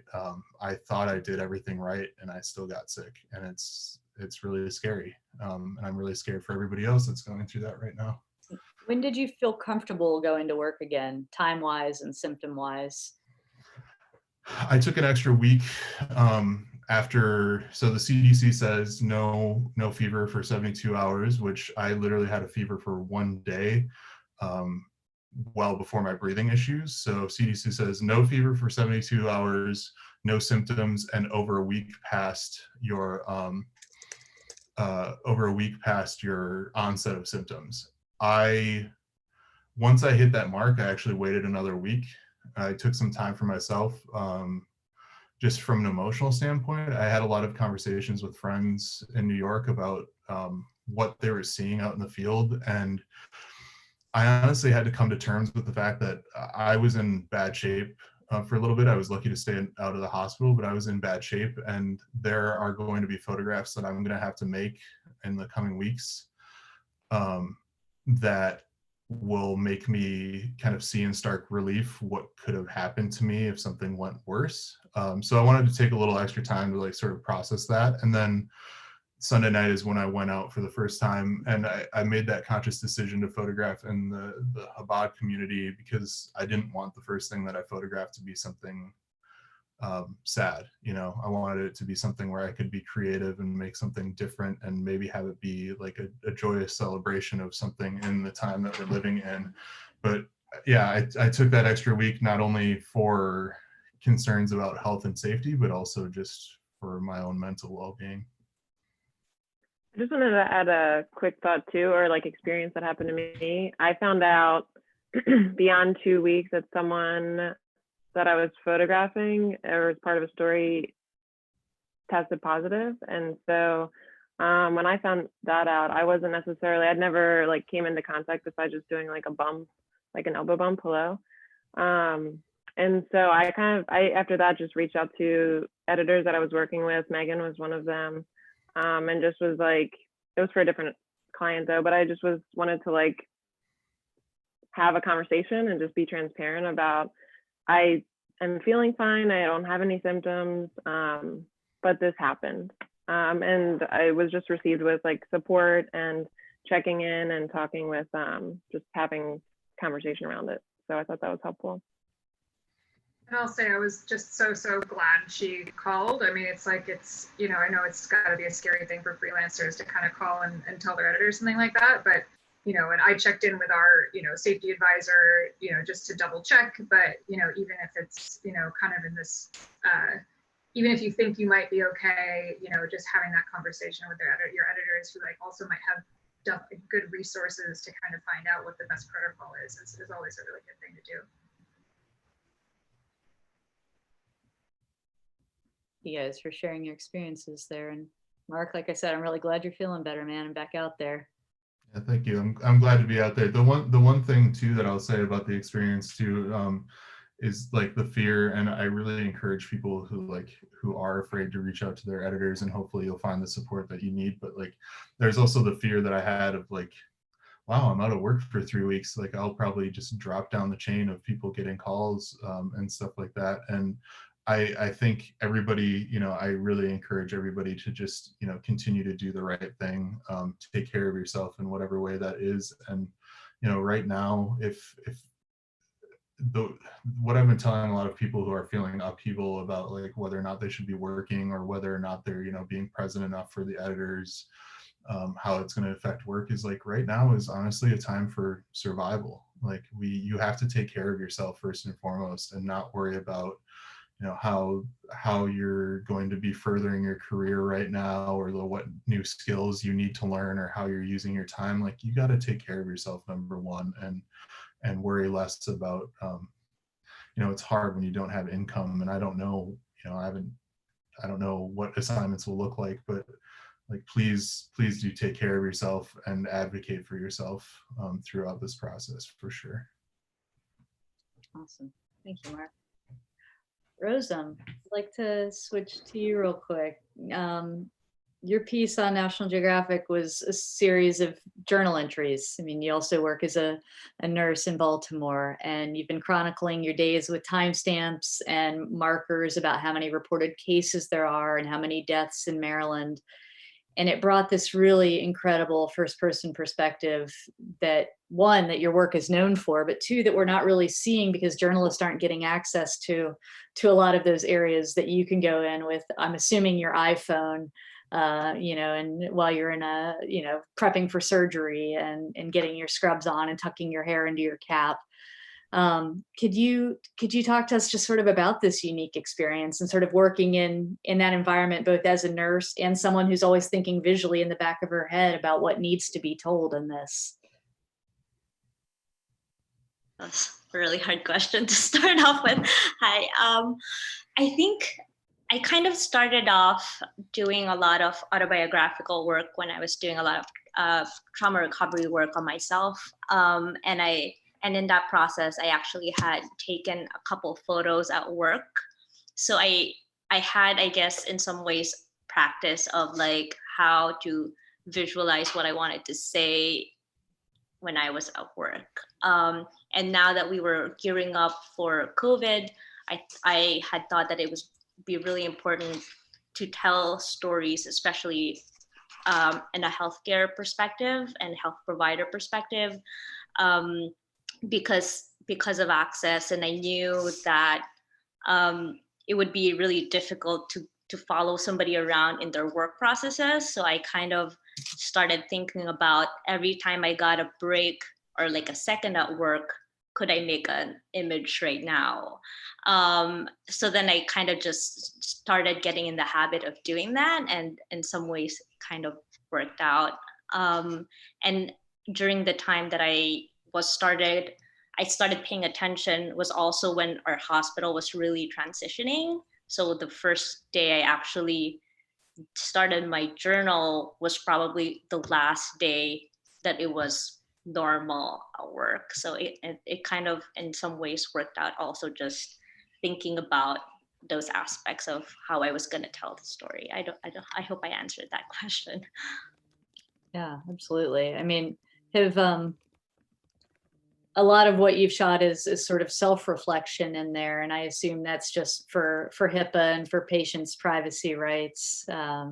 Is that sort of tailoring your approach to what you're covering? Yeah, a little bit of both. Like I think in a way I'm situated uniquely where I understand the healthcare side of it and I understand the journalistic side of it, that I understand the stories that would be really important to tell right now. And I also understand the limitations of the hospital, like what would get me into trouble and what wouldn't. And it's this very fine line that I'm really treading. And this really safest way to do it is to turn the camera on me. Like, people at work take selfies all the time. They take images of inanimate objects all the time, and we don't really get in trouble for it. So I have made a way to really essentially tell this story without really showing any patients, without any showing, just showing essences of patients in this space. And I was a little bit worried if the storytelling would work out that way, and luckily, like, doing it in a journal style kind of helped the narrative a little bit, I guess. Yeah, it was a brilliant, really effective approach. So thank you for sharing that work. How did the hospital respond to that, or have they? They have responded. We're still working out a lot of things. They were not the happiest. I think hospitals are just very worried about, getting sued and all of the gray areas that go with it. And it was a very fine line that I treaded. That it was just a very fine line that it didn't put me in a lot of trouble, but it put me in they weren't very happy about it. I think hospitals want to have control of the images that go out there in their spaces. Even if there's no mention of them, nobody would ever know that it's in that place unless you actually work in those same spaces. Like, people who work in that hospital would not even know that it's that hospital unless you specifically had worked in my unit. So it was just a very fine line that I treaded there. So we're kind of just working out if it's even possible to continue to tell the story of having more images from the hospital. And that's kind of something I'm working on this week, and I don't really have an answer for that as of now. Awesome. Well, thank you for sharing that and for taking that risk to bring it to us. We do really appreciate it. Tim, I'm thinking logistically here. As a videographer, you tend to have a little bit more gear than some of your still photographer counterparts here. Lights, lav mics, booms, tripods. And some of the earliest video work that I saw, I believe on the Washington Post site, was you shooting in a hospital. Can you just talk a little bit logistically, because we're getting a ton of questions about gear and sort of how you're handling that? Have you had to modify your kit or pare it down? Have you changed your style of shooting? Yeah, is the audio okay? Yeah, you sound great. Okay, cool. So I actually was lucky enough to get one of the C500 Mark IIs just before all this stuff fell apart for another project. And the form factor on that, though it's heavy, allows me to hold it kind of like a DSLR, which is what I used to film The Long Night. And the thing that I did with that is I had a think tank bag for the waist that had a mixer in it. And what I did this time is I bought a MixPre 6 Mark II, which is a mixer and a recorder. And I can then put that in it's a K-Tech Junior sound thing with, believe it or not, this, it's not paintballing, it's airsoft or whatever. There's all these things on Amazon you can buy for that, but it's a little chest harness that allows me to keep that thing mounted up high on my chest so I'm mobile, and then I can monitor the sound and use the Tentacle Sync to get the camera and the mixer recorder in sync, and then so that I can just record to the mixer. And that means that as a single video person, I can do both the audio and the video without putting anything down. And then I'll take my tripod with me and just stick it in a corner or use it as need be. For lights, that's really only been for interview stuff. And I was working with Andrew Burton, and his kit is a 3-light LED thing. And all that stuff, you just bring it in containers, and then you remember what came out and got set on the floor. And then you just have to have a strict, rigid protocol for cleaning all that stuff when you're done. Everything is considered hot at that point, for me at least. And I, have a process for doing all that, which for the plastics and all that is like soapy water, and I just leave the soap on there. But for the cameras, I'm using rubbing alcohol, and actually just got some ethanol from a distillery, not hand sanitizer, which has glycerin in it, but straight up ethanol, 70%. So, that allows me to bring in not much except for the interviews. And when I do the interviews, I just keep track of every single thing and then wash every single thing and let it dry afterwards. So yeah, I guess, does that answer? Yeah, absolutely. Have you, has it changed your shooting style as well, or? I think that I would be working a little slower and maybe more tripod stuff if I wasn't trying to follow doctors around in ICU. And, there's people who don't want to get filmed, and being sensitive to HIPAA, and having the public affairs person looking over your shoulder, and just, like trying to tread that line of getting a good visual, but also be aware of what's going to have to be blurred, or if that's going to make them upset and not trust you, etc. So I've pulled back a lot, I think, on the initial stuff. And once then having the relationship, today I went back in at Harborview and, had a little more freedom. It was also a little slower because the doctor that I was working with said, let's do this in the afternoon for afternoon rounds, because it'll be slower then, and it'll be, more chill. And it also fit better with the public affairs person's schedule. So shooting style wise, I've had to be faster than I might normally. And that means you got to build those relationships quickly. And then also, if you are wearing a mask, that the whole eyeball expression, like smile with your eyes, because nobody can see your mouth, so yeah, that's really about it, I think. Awesome. Thank you for sharing your process there. And it was incredibly helpful. Demetrius, when I think of your work, I think of sort of a graphic approach and some awesome street photography and chasing light down, and I've watched you do this for years, since you were a young budding intern at the time, way back in the day. But I'd love to just kind of hear about how your approach has changed in New York City during this pandemic, since you aren't free, or maybe you aren't as free to roam. I'm totally assuming. I don't live there, but can you just talk a little bit about, how your own process has changed in approaching people, or how you're waiting for shots, how you're backing up more, the lensing that you're using? Like what's your approach now? Now I think, let me see, I think more of my pre-pairing has changed. Like now I have to make sure that I have gloves, hand sanitizer, a mask, and then sometimes it takes me a little bit longer to warm up, because you get out and you see everyone is hesitant. So everyone's looking at each other like, oh, I don't know, like, I'm going to cross the street just to walk by you. So when you first go out, it's like a warm up to get into the flow of taking photos.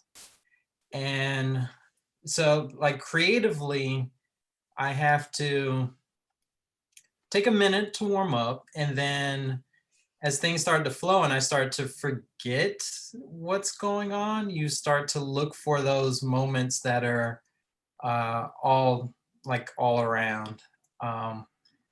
Yeah, so I think the biggest thing is logistics wise. Roaming, you still can do that, but it's more on foot. So I no longer carry a side bag. I now have a backpack.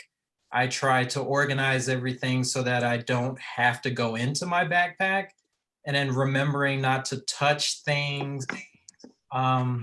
I would say my process has gone faster. So instead of me sitting, waiting for a moment, or, camping out, I just keep moving and make a plan to circle back around at a later time. I would say creatively is interesting here because some areas that are typically crowded with people are completely empty. So now there's some sort of structure that you can build out of a scene that normally wasn't there. I'm trying to think of what else. The other thing that I notice is people are very, very hyper aware of a camera. So a lot of times I'll get people who will ask like, oh, did you just take my photo? Or, address me, and then I'll explain to them, and it always ends very positive. But yeah, it's a pretty intense. It's like walking a line of remembering that things are not normal and staying safe while trying to be as creative as possible. Yeah, I think that's a really great approach. Thank you for sharing that.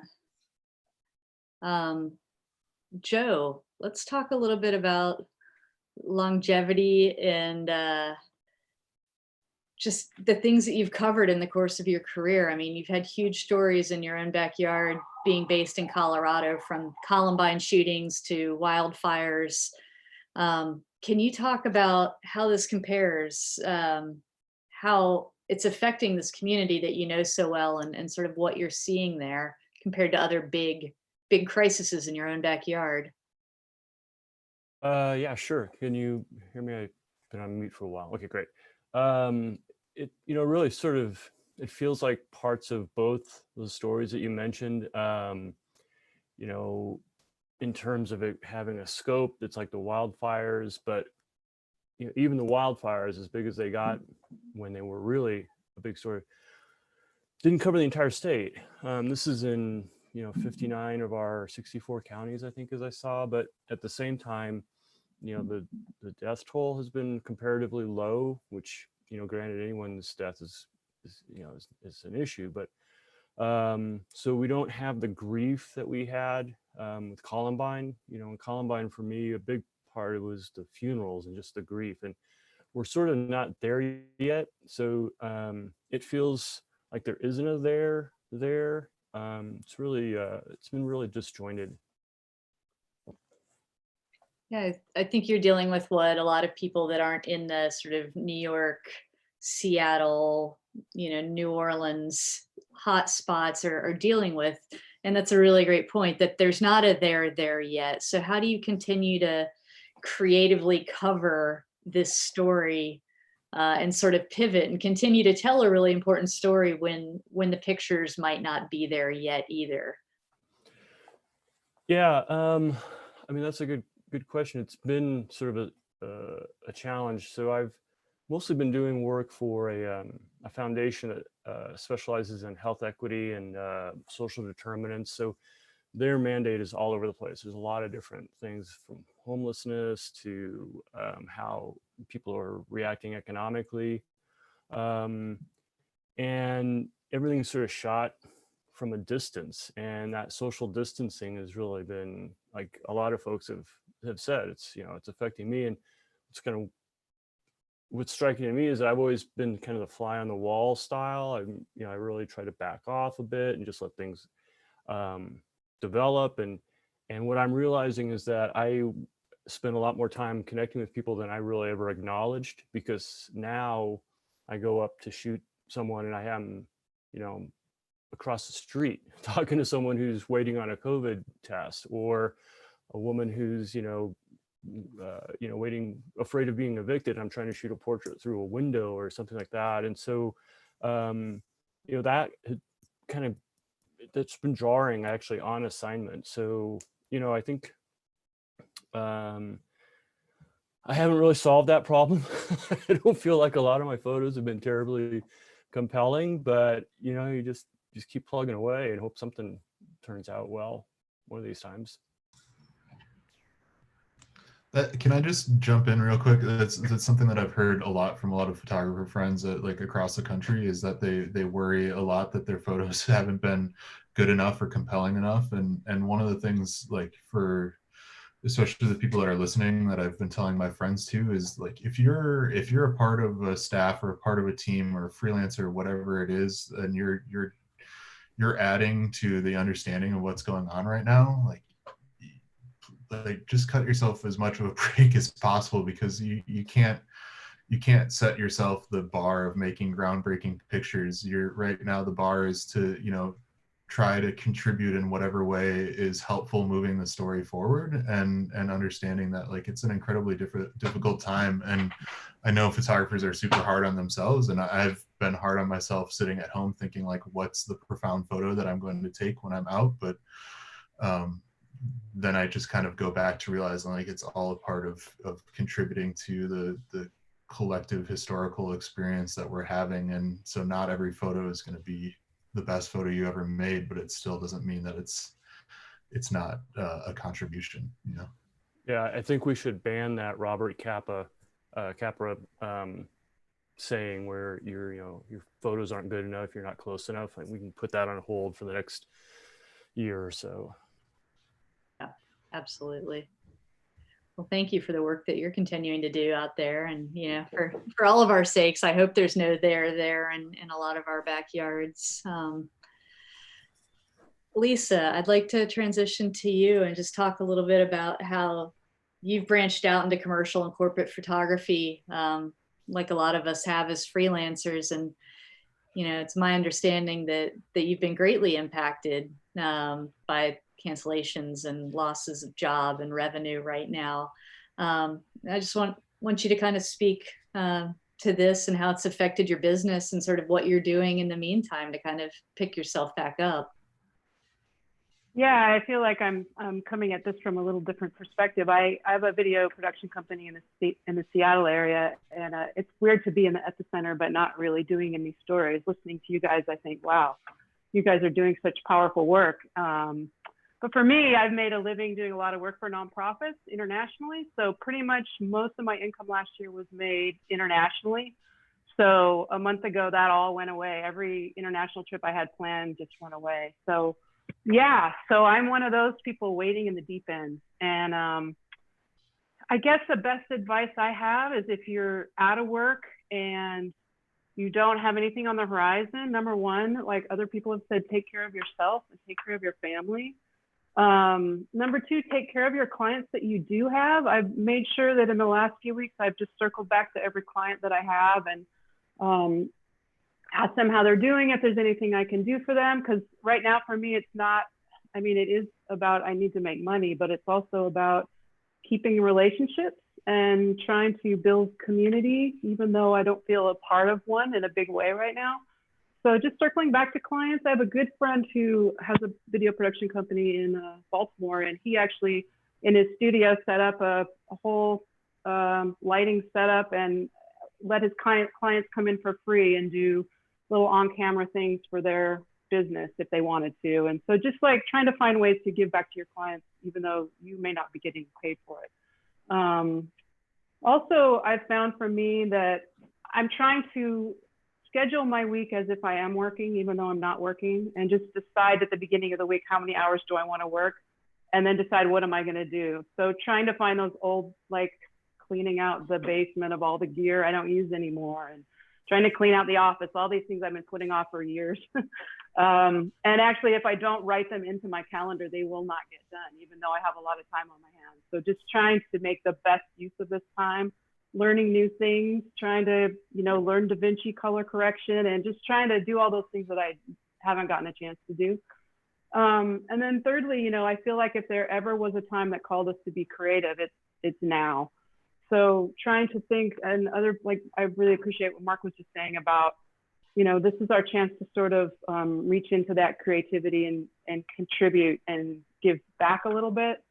So one thing that I've done is my cousin posted one day that she was staying at home now and having to homeschool her kids and didn't know what she was going to do and trying to find lesson plans. So I thought, well, that's something I can do. So I started creating little photography lesson plans for kids and post them online. And it's just, if you can kind of reach into what your passions are and what you have to give creatively, and contribute that to the community, I think that their momentum can be built on that. Different schools in the Seattle area are now using it in their programs for kids that are homeschooling.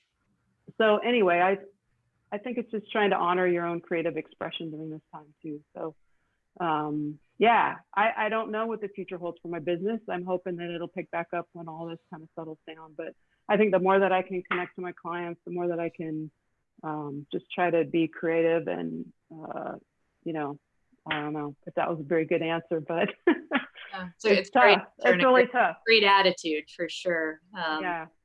I think it's really tough every day to wake up and kind of look at this break as an opportunity rather than sort of a hindrance and a liability. But yeah, I really appreciate the stuff that you said, because it's a really good reminder for me too. I'm in a very similar boat to you as far as finding myself with time and trying to figure out how to fill it right now. You know, I think also just, I've been trying to spend more time connecting with my family, even though I can't see them. Like my mom's going to be 85 on Saturday, and just trying to, you know, spend more time than I normally would with her, because this time is all precious too. So you can't put a price on that kind of stuff. So just really staying connected with the people you love and reconnecting with people that maybe you haven't seen in a while. I think all that stuff is really important right now. Yeah, absolutely. Well, thank you for sharing your experience. Laura, I'd love to talk with you a little bit about this amazing document that Juntas Photo, the cooperative that you're in, put out recently, because it stoked a lot of really necessary conversations online.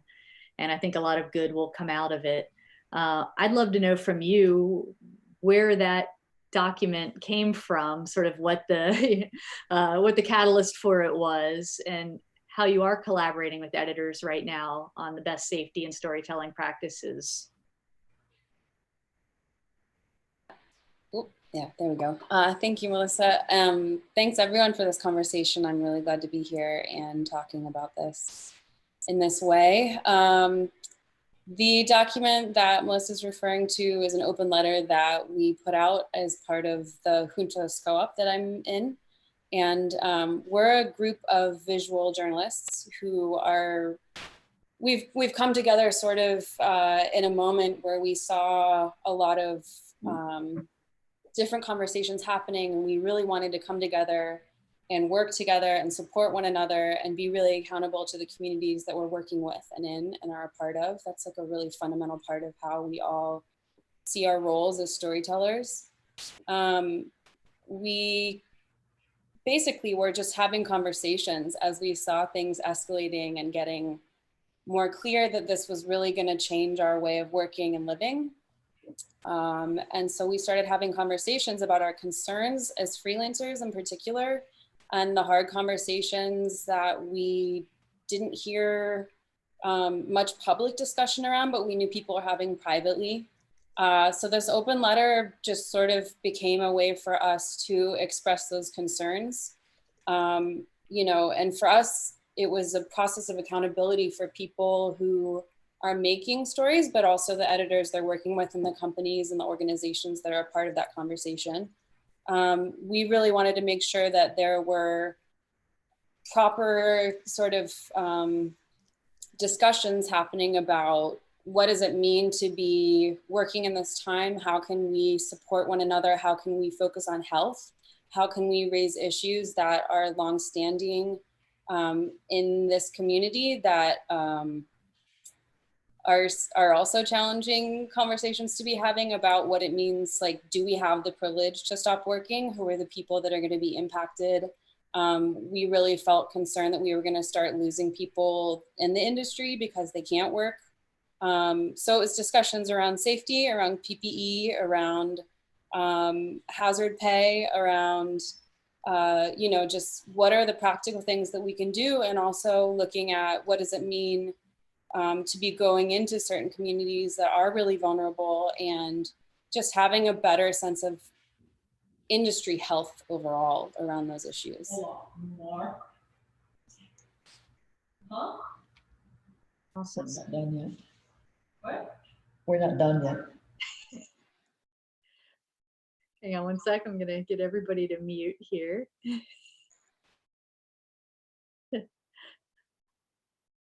Awesome. Well, let's transition straight from that and bring the editors into the conversation here.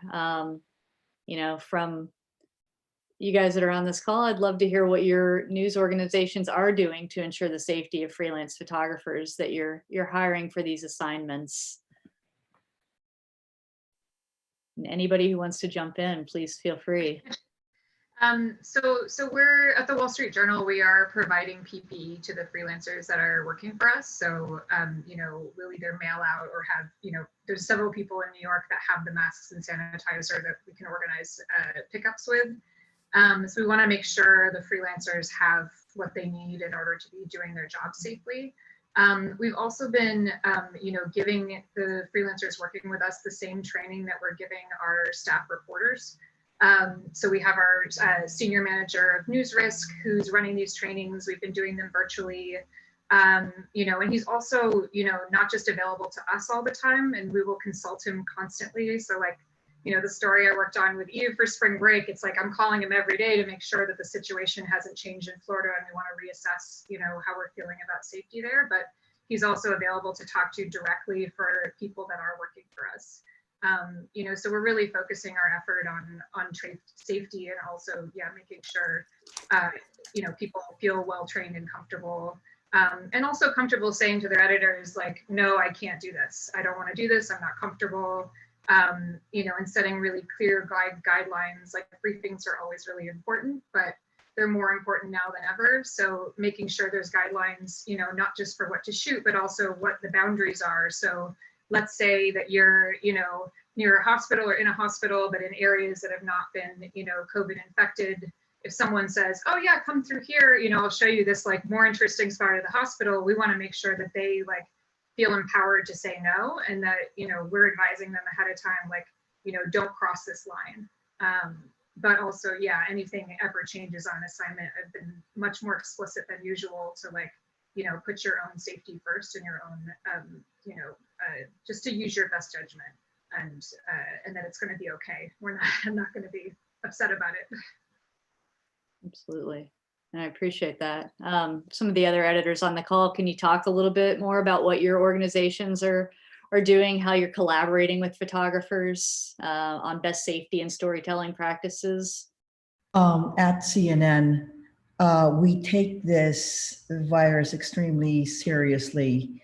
And when a pitch is upon us, it doesn't end with me. It goes through a series of discussions between executives, higher level executives, the legal department, to security, just making sure that the photographer is safe. And we have ample time to be able to equip the photographer with the all necessary gear that he or she would need on an assignment. I nearly did this about a week or so ago. Unfortunately, we couldn't. One of the things that held us off is that we couldn't get in time to the photographer to do the assignment. So we ended up not doing the assignment, but we're very serious about, if I can't equip the photographer with the necessary gear, I would not even go through assigning that photographer to that story. Is it okay for photographers to say no right now? Yes. Absolutely. And how are you guys handling that? I mean, just kind of walk me through, you know, are they just expressing their concerns and, you know, you're deciding to go a different direction, or? I think some of it too, I work all with freelancers, and so you're having really upfront conversations about what you think the assignment's going to be. And we've done pretty low risk assignments across the board, but some people don't want to leave the house or are worried about their families or have other concerns. And so within that, it's with most of our assignments of, if you say no, hopefully we can work together on the next one, and no hard feelings. Like everybody has their own baselines for safety and their own baselines that they need to adhere to. Yeah, just to piggyback on that, I have a really more unusual situation in that, you know, we have a team of photographers, plus we have a steady roster of freelancers. And so, you know, our mission is really to try to empower the freelancers to have the same access to the photo desk and, you know, to the N95 masks that our staffers have. And one of the overriding missions is that no situation is ever the same. We can give people guidelines and we can talk through best practices. But you know, the people who are the boots on the ground, you know what's best for them. What we try to do ahead of time is ask a series of questions about the situation that they're walking into, so that we prepare the photographer with the best information that they can have, so that they can pre-visualize the assignment and start thinking through and asking questions of the photo editor that maybe we can follow up on, things that we haven't done. Then we really encourage everyone to call the subjects that they're photographing, so that, you know, armed with the information that, you know, all the essential safety questions have been answered, you know, setting up a rapport with the person that they're going to photograph, as well as asking other questions about, well, you know, what is it going to look like when I arrive, and how much space will there be? And, you know, those sorts of things, and kind of laying that out. For one thing, when intimacy is so hard as it is, just having that one-on-one, but giving the photographer the tools to not have it as a blank slate, but here's a series of things we've already asked, here's a series of things we've already thought through. And then if they have a gut check and they say, you know, oh my gosh, something doesn't feel right, then we're going to pivot either on how we approach the assignment and, you know, pull back. You know, if it was, you know, originally pitched as an indoor assignment, take that seriously and feel like, okay, we can't do that safely. Maybe it's going to be through a doorway assignment instead, or through a window assignment, and really hear that feedback and be okay with, you know, results that are, you know, 4 months ago would not have been our ideal results, but that's not the, you know, goal anymore. The goal is to keep the community that we're photographing safe and the photographers safe, and tell the story the best way we can with limited tools. Absolutely.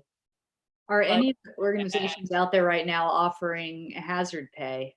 Is that something that photographers can come and ask for?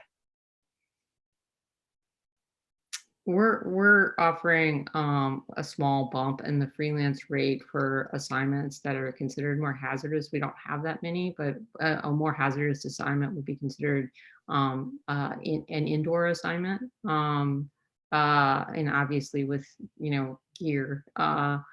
But you know, what we're trying to do more so is figure out creative ways to have the assignments done at a distance and outside, where they're safer. But if there is an assignment, you know, in a hospital setting where the photographer is wearing, you know, full gear, and this is evolving for us, like all of these, you know, our protocols weren't exactly the same on day one. You know, I mean, one of the earliest things I remember thinking through was, how do we not, you know, make racist photos of Asians wearing masks? That's how this all began for us as photo editors. I mean, so you can imagine how we got from there. So how do we make sure we don't lose a life? It's just, you know, a radically different undertaking. So, you know, we didn't originally start off with some small bump in pay, but, you know, as this has gone on and this has become more and more clear, you know, how dangerous, it's not a lot, but it's something. And then obviously the main thing is that every photographer is empowered to say, I don't feel comfortable with this, including our staffers. And we'll figure out a way to cover it to where they feel safe with it, or you know, they don't feel like they're blackballed and won't get called again. The same for me. If I get an assignment pitch or a pitch that I truly feel that is worth going for, I do decide to do a little bump in my assignment rate, just because this is an extraordinary story of our time and it's something not easy to do for anybody. My first question is how comfortable this photographer is. I do have a note to add is that, and then I want to share, there are photographers out there, and I know everybody's hurting, and I feel you, and we are, in my team and I are really trying to get to each pitch as fast as possible. But I do want everybody to know that you need to just take a pause and see sometimes how you are trying to pitch your stories. I recently got a pitch wherein the pitch started with, I'm single, I'm not married, I don't have a mortgage, I can do whatever it is that you want to do. And in a time like this, that's not really something that I want to hear, because we want everybody alive. We are in this together, and nobody's dispensable, not a photographer. If you're not there, then publications will be hurting. And it's that kind of a pitch wherein I as an editor, I feel that it's really hitting the core of the people who are not who are really hurting and not getting assignments. But if I see, just connect with us, connect with, and if not me, I know a lot of people in the industry. Many of you are on this conference right now. I'd be more than happy to help everybody out and pivot your pitch to the right person or the right publication who might be able to do this for you. So I just wanted to say that because it was something that just really took me aside a day or two ago. And I just wanted to remind people, take care of yourselves first. That is a really great reminder. Thank you, Bernie. Too, we've been offering, I mean, I guess with the conflict rate, it is something that's been, customarily done for international jobs. So we haven't really sent people out on any sort of high risk assignment that involves the full gear and the hood, and that's something that the situation's evolving. So we're taking it on a case by case basis in terms of, that would absolutely be hazard pay, and we would have to build in quarantine time, and compensation for that as well. But, I think some of our, we've kind of have our own system of how we break down the risk, but some of our, mid-level risk assignments, if you're having prolonged exposure outside, even if you're nowhere near anybody, we're kind of taking it again case by case, but we are offering a conflict rate for those assignments.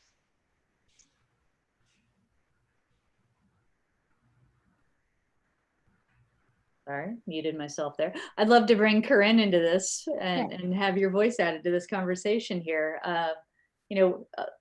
All of the editors on this call work in a very, daily environment where the news is constantly coming at you. And when I think of the wires, I think of like the grind of all grinds, like it never stops for you guys. Can you talk about how your coverage has evolved as the news is constantly changing? Well, I think we've seen the timeline change a fair bit. At the beginning, we were sort of covering the masks and the effect on the stock exchange and things like that. And now, we're obviously outside hospitals in New York City and different parts of the country at different stages of that timeline. So, when we're looking at freelancers, we're looking at what part of this story can be told in different parts of the country. So, Eve's work at the beach the other week was a part of that, and Kathleen in New Orleans with the beautiful photo of the doctor through the window with his newborn child. So like, it doesn't have to be that you're in the epicenter of the story. Each person has that local aspect that they can cover, and seeing what's happening in your specific city, community is really important to the way that we're telling the story of this country and globally as well. So we're always looking at, how we covered Italy, how we covered China, and learning from their timeline as well on what's going to be the important story next week. The other thing I wanted to say is, like, I think people feel like they need to make it a very specific coronavirus story when they're sending a pitch, but I'm interested in how coronavirus is affecting the issues that you care about. So if you traditionally cover immigration issues, how is coronavirus affecting immigration? If you cover maternal health, how is that affecting maternal health? So it doesn't have to be, oh, I'm sending a pitch for a drive-through testing, which is what we've seen a lot of, unless it's something different like Kathleen's one where it's a cycle through testing, which we hadn't seen before. But thinking about how this specifically affects what you care about. And I think that that's when we're going to get our strongest work. Yeah, I think you make a great point, and it's one of my favorite points on the Juntos photo document. There was, you know, using local photographers to really cover community issues rather than bringing people in. From those local photographers that are working in their backyards, though, are there specific pitches you guys are looking for? We've gotten a ton of questions tonight about, are you still accepting pitches? Is that a risk you're willing to take? We are, and I just got one and I just said yes, and we'll move the pictures as soon as I'm finished this call. And it's something different that I hadn't seen before. So I think it's being aware of what's already been covered and what's different, and how you can have a different take on it. Tapping into your local, really hyper local, what's happening. You know, we had a great story in California about an 104-year-old veteran, and they had a drive-by birthday party for him. And it was a great little super hyper local story that says a lot about communities coming together. So those are the sort of story pitches that we're saying yes to. And anything with great access in terms of laboratories and different sort of testing. And, you know, we've sort of seen the mask manufacturers in every form now. We don't need any more mask manufacturers. So unless there's a different hook there. Sure. Kate, can we bring you into that too? And Megan, like, are you guys still accepting pitches? And, you know, the world out here wants to know sort of what you're looking for in this day and age now that we're a month into this. How has the coverage changed by the pitches you're taking? At the beginning, pitches dictated actually a lot of what we were doing on the photo side, just because our reporters were so all over the place that sending photographers out felt more dangerous since they didn't have a good handle on what they were doing yet. Now that things have calmed down a bit, we were accepting pitches up until today. We're sorting out our newsroom and its budget, so I can't be too helpful, but I would say that anything that was like remotely good news and spoke to how communities are either coming together or coping was something that we were definitely looking for. The storyline too about how this is affecting people economically was something that we were really focusing on too, of like, what is it like for delivery people? What is it like for people who can't stay inside? What is it like for just, you know, how are everyday people coping? Yeah, and we're definitely, you know, accepting pitches as well. I think it's a matter of, you know, figuring out, it's like, why would we publish this story right now? You know, so I think there's some things, especially like this week, that feel like they're just kind of status quo for a bit. You know, everyone's quarantining, like New York's a good example. You know, it's like things are kind of all, you know, for the most part staying the same. So I think finding something a little bit unique and different, and finding something that's of the day or of that week can be a little bit challenging, but I think that's the sort of thing we're looking for. And anything also that shows, you know, intimacy or, you know, ways to cover this that are, I mean, it's such a hard thing, you know, it's like, intimacy is like a big part of visual journalism. So, you know, it's so difficult for you guys to go out there and show that in this environment. But any ideas for, you know, visual stories that really do show, you know, community that isn't based on Zoom and YouTube are, you know, very, very welcome. Same here. We're looking for what internally we call counter programming. This is such a serious story that I think everybody can use a breather in just seeing something, not necessarily with levity, but something a little bit more uplifting, and some sort of a good news. About 3 days ago, we published a piece on people cooking and baking because that's just the trend that everybody's on. And it's related to coronavirus, but something a little bit that it can connect with our general audience, our CNN audience. So it did well. So something along those lines. We don't always have to be in the front lines, but I will also entertain something with depth. So I say, if you're not sure about a pitch it away and we'll talk it through. Awesome. That's great advice. And it kind of gets at something I'd love to hear from you guys as well, on that are looking at all these pictures coming across every day. You know, with every big event, readers, viewers seem to hit this fatigue in the news cycle, like, oh, not another coronavirus story, not another, you know, heavy story out of, you know, this part of the country.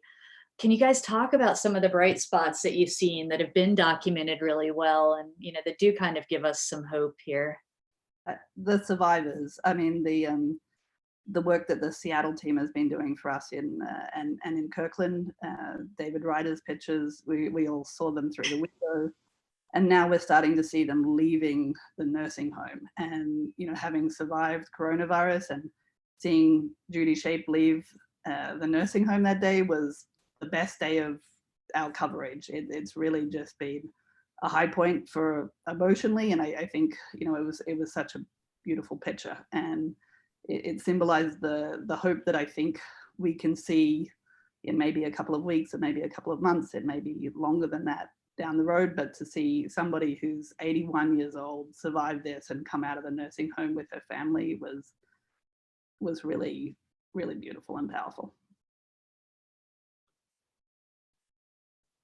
I think one of the other things would be to encourage people, I think Bernie tapped in on this, is what is the coverage area that you are an expert on and know a lot about? Like, we have a couple of you know, long-term stories that are in the making, and coronavirus is changing everything, right? So it's changing all your long-term projects, and following that thread through and looking at, well, you know, now that, you know, like we're photographing the class of 2020. So their entire school year has been ruined. We started thinking we're going to do this wonderful thing about the future, and we would see the rites of passage and all of these things. And now it's, you know, this new generation that this is their September 11th, right? They're going to be marked by this. And how do we smartly document and pivot, you know, sort of like a documentary where you go in and you think you're photographing a cute story about tigers, and the next thing you know, you got the crazy people, right? Like, this is, you know,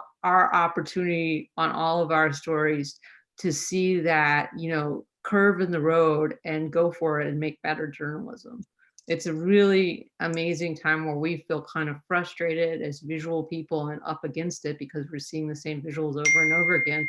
But all of our storylines have just been upended, and it's a tremendous opportunity to make really powerful work that's going to speak to this moment in history that is, you know, I've covered like Katrina and the war in Iraq, but this is the most pivotal moment in terms of, you know, it's going to have an imprint on the next generation for a long time to come. And so I think if we can see it as a storytelling opportunity and look for those moments and those threads, what we already have going, and how can we make for better journalism in this moment, I think that's the key. Absolutely. Anyone else have anything to add there, editor wise? Well, I thank you guys for all that you're doing.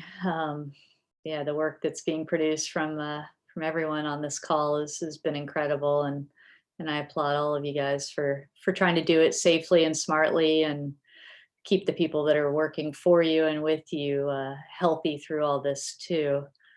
Like to kind of, before we get to a mask and safety demo with some PPE stuff from Rosem, you know, just kind of throw out a little round robin for a couple of minutes here and just talk about the lessons that have been learned in the past month that you think would help other editors and photographers. You know, and anyone can feel free to jump in on this. I think in some ways it's having patience that this is evolving so quickly that it day to day, hour to hour, the standards are changing for everybody. And so within that, editors don't have a crystal ball any more than anybody else. And they're trying to keep up with the situation as well. And so everybody taking a breath and realizing we're in this together, I think, has been a important thing to keep in mind throughout all of this. Awesome. Thanks, Kate.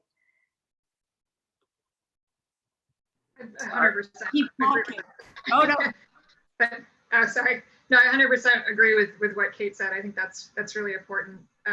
You know, and yeah, I mean, I think we all definitely have to have patience with each other. And the other thing for me has also been to just, sometimes it's just good to state the obvious, you know, like whether it's like, you can't take this, or if you don't want to take this assignment, it's okay. And you know, we're going to work together again soon, or like, you can leave if you feel uncomfortable. And I think sometimes stating those really obvious things, you know, you kind of, it's easier in other circumstances to take that for granted, but I think remembering to just make that really, really crystal clear to the people working, so they know that, you know, like that they should just stay safe at all costs, and you know, that's much more important than the story that they're shooting. Yeah, and I was just going to say, like, as an independent photographer, I know that it can be an extremely lonely existence, and you can feel like you're working in a vacuum, and you only hear from editors when things are really great or things are really bad. And I think I would just really encourage you to work with editors who have your back, who lose sleep over your safety, who care about you, and try to find and build those relationships, and know that the photo editors are your team. And it might feel lonely, but they're the ones who are going to try to figure out how to keep you safe and try to figure out how to get you in the best situations. And you know, the more you communicate and the more you're honest with us and tell us what you need, the more we can help you. And I know how isolating it can feel, and now more than ever people feel isolated. And so please reach out, keep talking. You don't get that phone call at the end of the day because the, you know, editor was a bonehead and forgot to check in on you.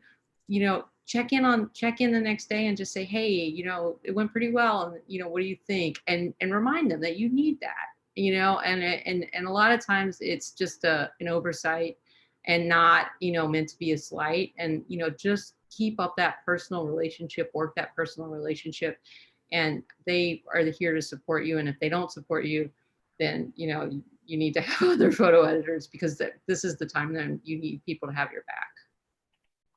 I'm going to echo that amongst photographers in general. I've had a group text going and checked in on all the other photographers in Seattle through this, and they've checked in on me, and it's been super cathartic and helped us kind of figure out how to move forward, or what's safe, or what's one person doing versus the other, or what situations people have found themselves in. And it's been awesome to have that to talk through, and I'd strongly suggest it. And you can also, some of those conversations I've had have been with my editors, and we've like built a wonderful relationship through this. And sometimes we just ended up talking on the phone and figuring out how each other felt as an aside, which is just as important as the nuts and bolts of the assignment.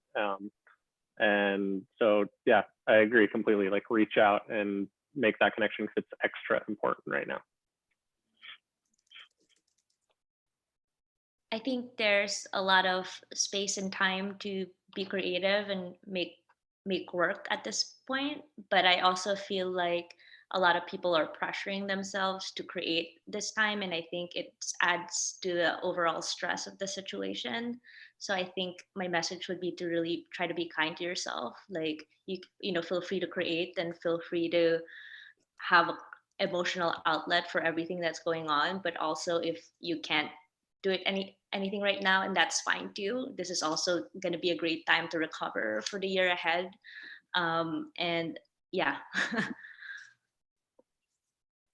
Yeah, echoing what a lot of people have been saying, I think we're just at a really, I mean, it's unprecedented what we're all going through, and we're all going through it, right? Like, there's no one untouched by this, and it's such a unique thing in that way.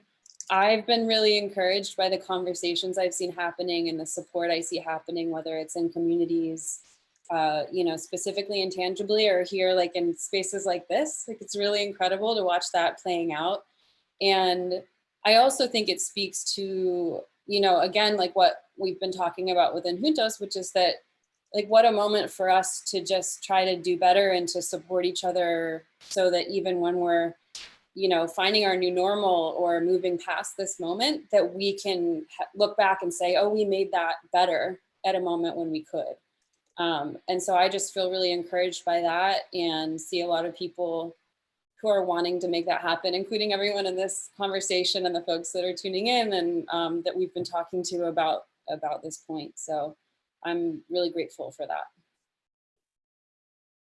Yeah, and I just want to say, you know, this is sort of repeating what everybody else has said, but you know, I think one of the strengths of who we are as journalists is also the community that we are as journalists. And when I posted publicly that I had gotten sick, I had CPJ and the New York Times actually reach out wanting to interview me, and I think both of those stories probably got spiked. But one of the things that I said is that my concern for everybody right now is largely that we continue to care for each other in whatever way we can in this really difficult time. And that made a world of difference to me, especially when I was really sick and really having a hard time, to have people that checked in, people that I hadn't heard from. In some of them, you know, there was one person, the first person that texted me, I hadn't talked to in 3 years.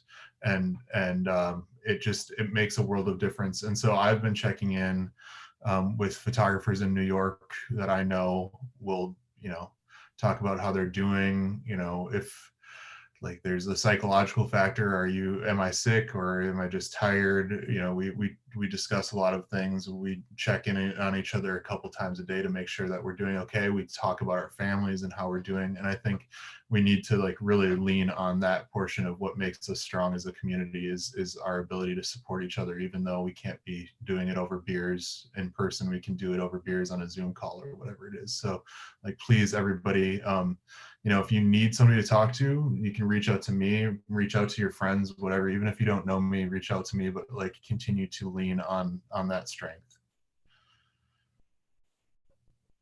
Yeah, so I'm pretty much just echoing, especially what Rosem said, but like, this is a pretty traumatic time that we're all going through together, and it's okay not to feel motivated or creative or productive right now. I mean, I feel like I spend half my time like staring at my phone in paralyzed anxiety these days, just reading the news. And like, it's okay to feel those things because this is such a freaking crazy anxiety inducing time.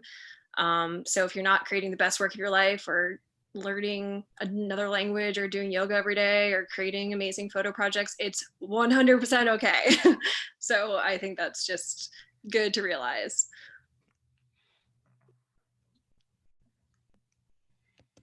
So I just wanted to kind of jump in. I've been on both ends of the phone as an editor and also as a photographer. And I think sometimes as a photographer, you're on assignment, and I know it becomes the most important, you know, it's like, it's your world, it's your life. Everything is this assignment for this little part of time. And then when you're on the desk, you have, you know, all sorts of inputs coming from your bosses and other photographers and all of this. And you're thinking 3 days in advance, and you're thinking 3 minutes in ahead. So I would, you know, say to photographers, you know, try to remember what those editors are going through and how, you know, how they're doing so many sort of mental gymnastics. And sometimes things get, you know, don't get communicated well, and sometimes they get communicated excellently. And, you know, we're all going, and then, you know, they're going home to their families and trying not to get germs on the subway and all that. So I think a lot of patience on both ends is really, really, really important these days. It's important all the time, but especially these days.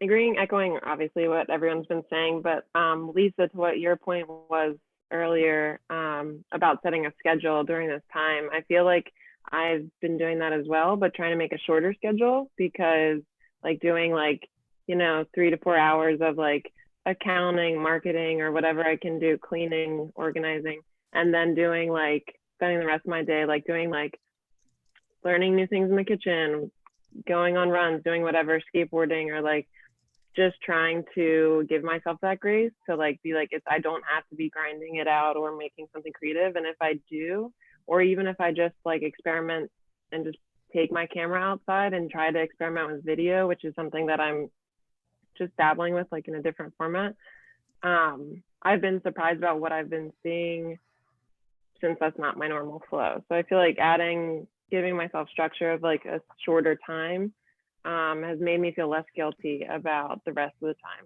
being like focusing on cooking or balance. I'm agreeing with everybody in their support for each other in the industry, but it dawned upon me that this is the longest stretch that and continents are affected. And this particular industry has really been hit. And the one thing I've learned from this experience is that I feel that certain skill sets need to be expanded, because this is the first time wherein I reached out to photographers who are also open to photo editing. And during this time when there is a crunch time and a need for people to hire to help out editing, or as my colleagues on the television end would need videographers or video editors, it's really something that, it's a suggestion that maybe it's time to just expand beyond the skill set that you all currently have as maybe as photographers or as videographers. So I thought I'd put that out there. Thank you for that. I just wanted to say, kind of touched on this earlier, and Kate also talked about it, that our coverage is evolving, and it's okay to say no to something that you photographed 3 weeks ago, and that everything is changing. And so you have to be honest with yourself and follow your gut. And that's what makes us good journalists in the first place. And we have to trust that ability to understand which situations we should be in and which situations aren't best for us to be in right now. And I also wanted to talk about how important it is to take care of your mental health. I literally have a text group right now with 2 other photographers called Support Group, and we're constantly talking about which assignments we should be taking and which ones we shouldn't be taking. And I think it's really important to have those conversations with other photographers too, and that there are other options like telehealth and other ways to talk to mental health professionals right now. Because if you're putting yourself in those situations, it's really important to find someone to decompress with and make sure you're taking care of yourself too. Great points.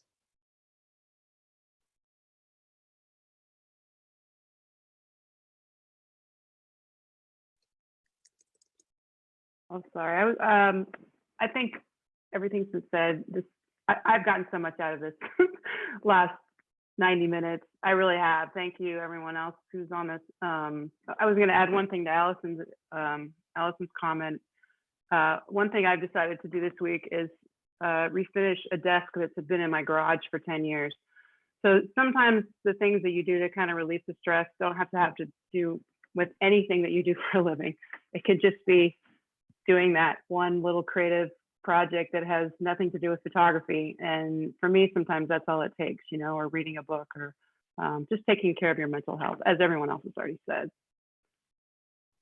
Yeah, I think all really good reminders to be kind to yourself right now, and be really open and honest with yourself and your editors. Thank you guys for sharing. This is an amazing conversation to be a part of. We've got one more thing in store now, and I'm gonna bring Rosen back up to the forefront here and just talk a little bit, just to end this on a really practical standpoint, because we've gotten so many questions about how to use your PPE. I mean, this is the first time a lot of people have ever even heard N95, and had to think about taking stuff off outside of their house and what they can touch and how to clean stuff. And from a really practical standpoint, I just kind of wanted to end it with some advice for people that are still working out there. So Rosen, take us through some PPE talk, please. So for PPE, I feel like a lot of that really depends on the situation. Like, you can use different PPEs for different situations. Like, I think for going outside, I mean, this is all my personal recommendations. I'm not a doctor, I'm a nurse. I think a regular mask is okay. And that also really depends on how close you are to individuals. And then N95, I think my views on N95, you have to be fit tested for it, or you have to know how to use it. Because if you don't know how to use it, or you're not fit tested for it, it's just like a regular mask. It won't protect you. And I think that's really the takeaway that I want to really bring home with N95s. Like, if you're not wearing it well, it doesn't serve any purpose to you at all. Like you might as well just be wearing a regular mask. There's not a lot of studies on how long an N95 can really protect you and how many uses you can really have out of an N95. So before the shortage ever happened, N95s were a one-time use only. So now they keep changing the recommendations, and a lot of this is really because of the supply. So for example, they told us a few weeks ago, it's 5 uses. 5 uses, I don't know what that means. Does that mean 5 patients? Does that mean 5 shifts? We don't really know. And now because of how much shortage there is, they're saying, oh, it can be used for as long as possible, as long as it's not visibly soiled. And that's why there's a lot of people covering an N95 with another mask on top of it. But there's no real studies on how well this can actually protect you and for how long. So what people are saying is keep it dry, but keep it in a breathable space. So a lot of people also keep it in a paper bag. So that's kind of my bit for N95s. And you kind of, you hold it as a cup, glasses, your chin and to your nose. You put the bottom strap over and then the top strap. You start from the top and you squeeze and to the shape of your nose. And then you cup at the side and take a deep breath. And you just kind of make sure that there's a seal at the top. So usually this is where they have a leak from your N95. So you just have to make sure that it's really in there. And a way to test it is to close your eyes and take a deep breath and exhale. And sometimes you feel air on your eyelashes, and that's a good way to tell if there's a leak. To take it off, bottom and then top. You don't really have to touch it so much in the middle when it comes off. Rosem, some of the men in the chat right now are asking if it's true, if they should be shaving their beards. Yes. Shaving is 100% yes for N95s. It doesn't protect you if you have any kind of facial hair right now. Another thing, at least for the shape of my face, I learned that an N95 is really tighter than what you think it would feel on you. Like it's not comfortable. If you're comfortable wearing an N95, you're most likely not wearing it correctly. And there is a reason why people have cuts all over their faces, like the little marks, like even just a few hours, maybe 2 hours, you will have the marks on your face if you are wearing it correctly. It's really that tight and it's really that uncomfortable wearing it. Like this, like my normal face, this is not, it's not correctly placed on my face. And because I have a small face, I am actually at a cusp of failing an N95 test. So this is a small, I think for people with a smaller head like mine, the duckbill one is actually better for me than this one, but my hospital doesn't have the duckbill one anymore. So I have to really just make it a very tight seal for my face to use an N95. Do you recommend eye protection and gloves as well? I mean, definitely eye protection, but eye protection, I would say, really depends on how close you are to people. I don't think it's super necessary if you're really just on the streets and like 6 feet away from people. I think eye protection and N95 is definite in hospitals or definite inside people's homes, or just in really close contact in close spaces. Yeah. And then I think, hand hygiene, hand sanitizer. I personally don't believe in a lot of glove uses for other people, only because I feel like people end up in a false sense of security when they're wearing gloves and they touch everything anyway, and it defeats the purpose of wearing gloves. So I think, so gloves should be really worn when you're touching anything bloody, soiled, you know, bodily fluids, stuff like that. Because if people just are wearing gloves and touching clean things, I feel like they think they're protected, but really what you're doing is spreading your germs all over the place to all the other people, you know, and I think the best practice is really just to do as much hand hygiene as you can. Yeah. Any questions? Did I do that really quickly? No, that was great. There are some questions that are coming in. Any advice on holding the camera while wearing an N95? Like, do you recommend going to like a back screen view and keeping it away from your face, or?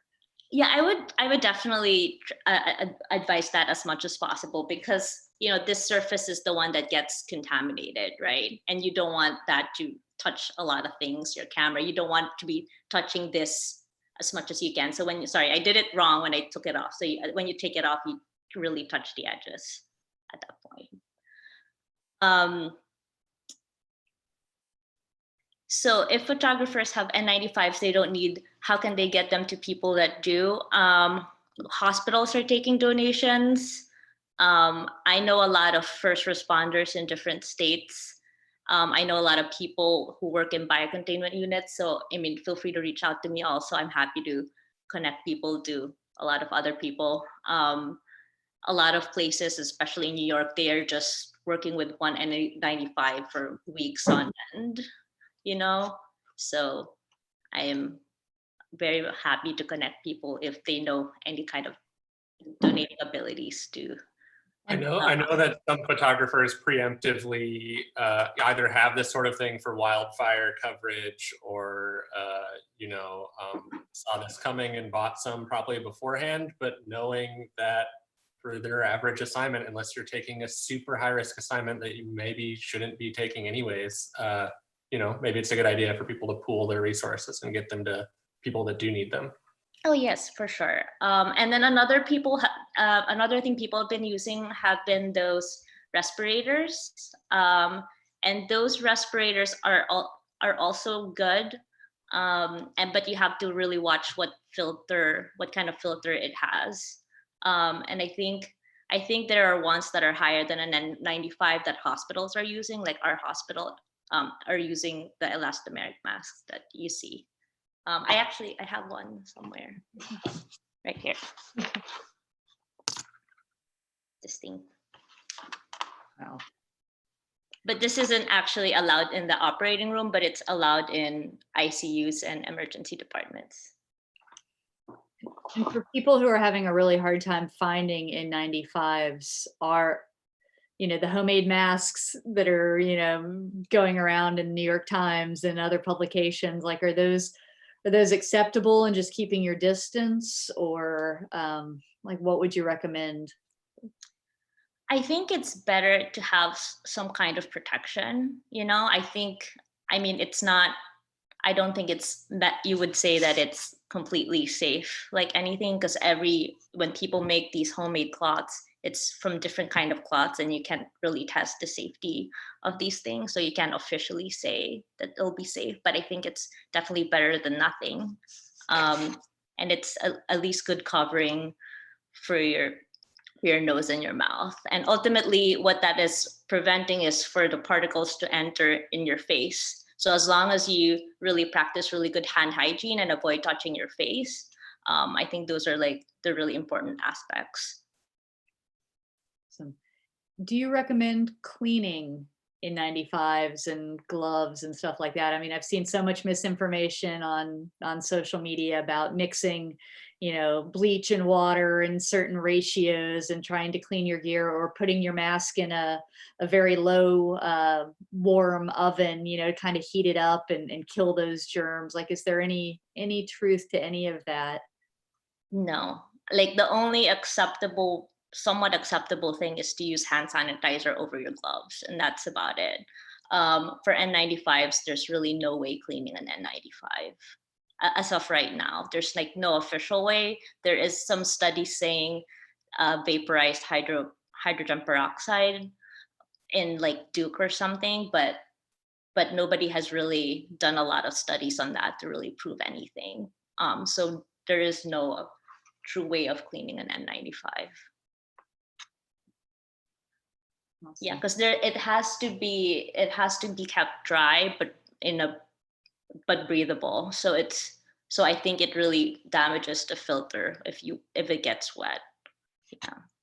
So if you've only got one and you are going into areas that are close quarters in people's homes, somebody that might be positive, do you just recommend throwing that away at the end of the day and being done with it and not using it again? Yes, but I mean, I think when things get really tough, that may not be an option. So like what they're having us do in the hospital is have an N95 and have another mask covering the N95 to at least have some coverage on it to prolong the life of the N95. And are you personally wearing anything like when you go to a grocery store or the farmer's market or just out in public? Are you covering with like a homemade mask or with one of your N95s? So honestly, it took me a while to wear a mask in public, only because I'm Asian and I was a little bit afraid of the racial implications of wearing a mask. Even at work, when we were like outside the operating room, I was like one of the first people who was walking around the hospital wearing a mask, and people were staring at me. So then I kind of stopped. I didn't want to do that outside the hospital. But when I'm doing groceries, I just wear a regular mask and I do a lot of hand hygiene. And then in the hospital, they just made a rule this week that we're supposed to wear a regular mask everywhere. And then we have to have eye protection when we're taking care of patients. Yeah, and then just the N95 or a PAPR for when we're doing any kind of airway related event or procedure, or if they're possible COVID patients. But like for the most part, we are conserving the use of these products unless necessary, just to prolong the life. Awesome. It's such valuable information. Thank you so much for sharing all of that. You guys, you hung in here for hours and fought off technical delays. And I really appreciate everyone that's on this call still and in this chat still. You know, I got a lot out of this. I hope everybody listening got a lot out of it, especially about keeping lines of communication between, other photographers, creating that community with the editors you're working with, and just being really honest with them and with yourselves, I think is incredibly valuable information. We've never been so challenged as an industry, and I think having conversations like this shows how important it is to just keep those lines of communication open at times like these. We're all in this together, and that's something that was said here tonight, and it's so important to remember. Conversations like this are a first step in a safe and more effective way of working. So I do hope this is the first step. As always, the editors that are on this call are here for you. The photographers, that are on this call, like drop them an email if you have a question about something that you heard and want more info on. If you've got masks to donate, get a hold of me and I will give you Rosam's email address, or, find her online and get it there. But like find a way to get that gear to people that can use it if you've got extra, and just continue being good resources for yourselves and for each other, and just helping each other through this, because I think we're in for the long haul, guys. But thank you all for being here, and thank you guys for sticking with us so long. And yeah, good night. Good night. Wait, I want to do one group selfie real quick. Ready? Yay. Good night, guys. Thank you. Thank you. Thanks, everyone. Hey, Melissa, are you still there? Hang on one sec.